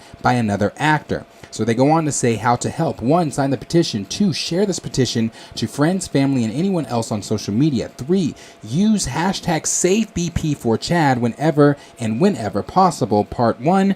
Then it goes into all of everything here that I was telling you guys that you can read. This is something that Rise made here. I know I'm saying his name wrong. It's Ray's. I think it's Ray's. But this is a picture. Actually, I'm not. You guys can't see the picture. I'll show it to you now. This is a picture that Ray's had drawn here, and it's a showing his love and his admiration for T'Challa, for the Black Panther, and also his love for Chadwick Boseman, and knowing that him also knowing and us all being aware that Chadwick Boseman has done plenty of interviews, as we've all talked about, interviews where he has discussed and stated how important this character is, why this character is important, why the character should be continued, why the character should never be taken off of the screen, why the character should be left on the screen for young black boys and young black men to be able to look to and say, hey, I see myself in that character. Hey, that is an achievement that we can be. Derek Bozeman even said in the interview that he did that his nephew wasn't checking to be a superhero. He wasn't checking to be Black Panther, but he was so inspired by Black Panther. He was so inspired by the black culture in the film. He was so inspired by seeing T'Challa as smart as he is and seeing the black scientist in the film that he then wanted to be a scientist. It's important.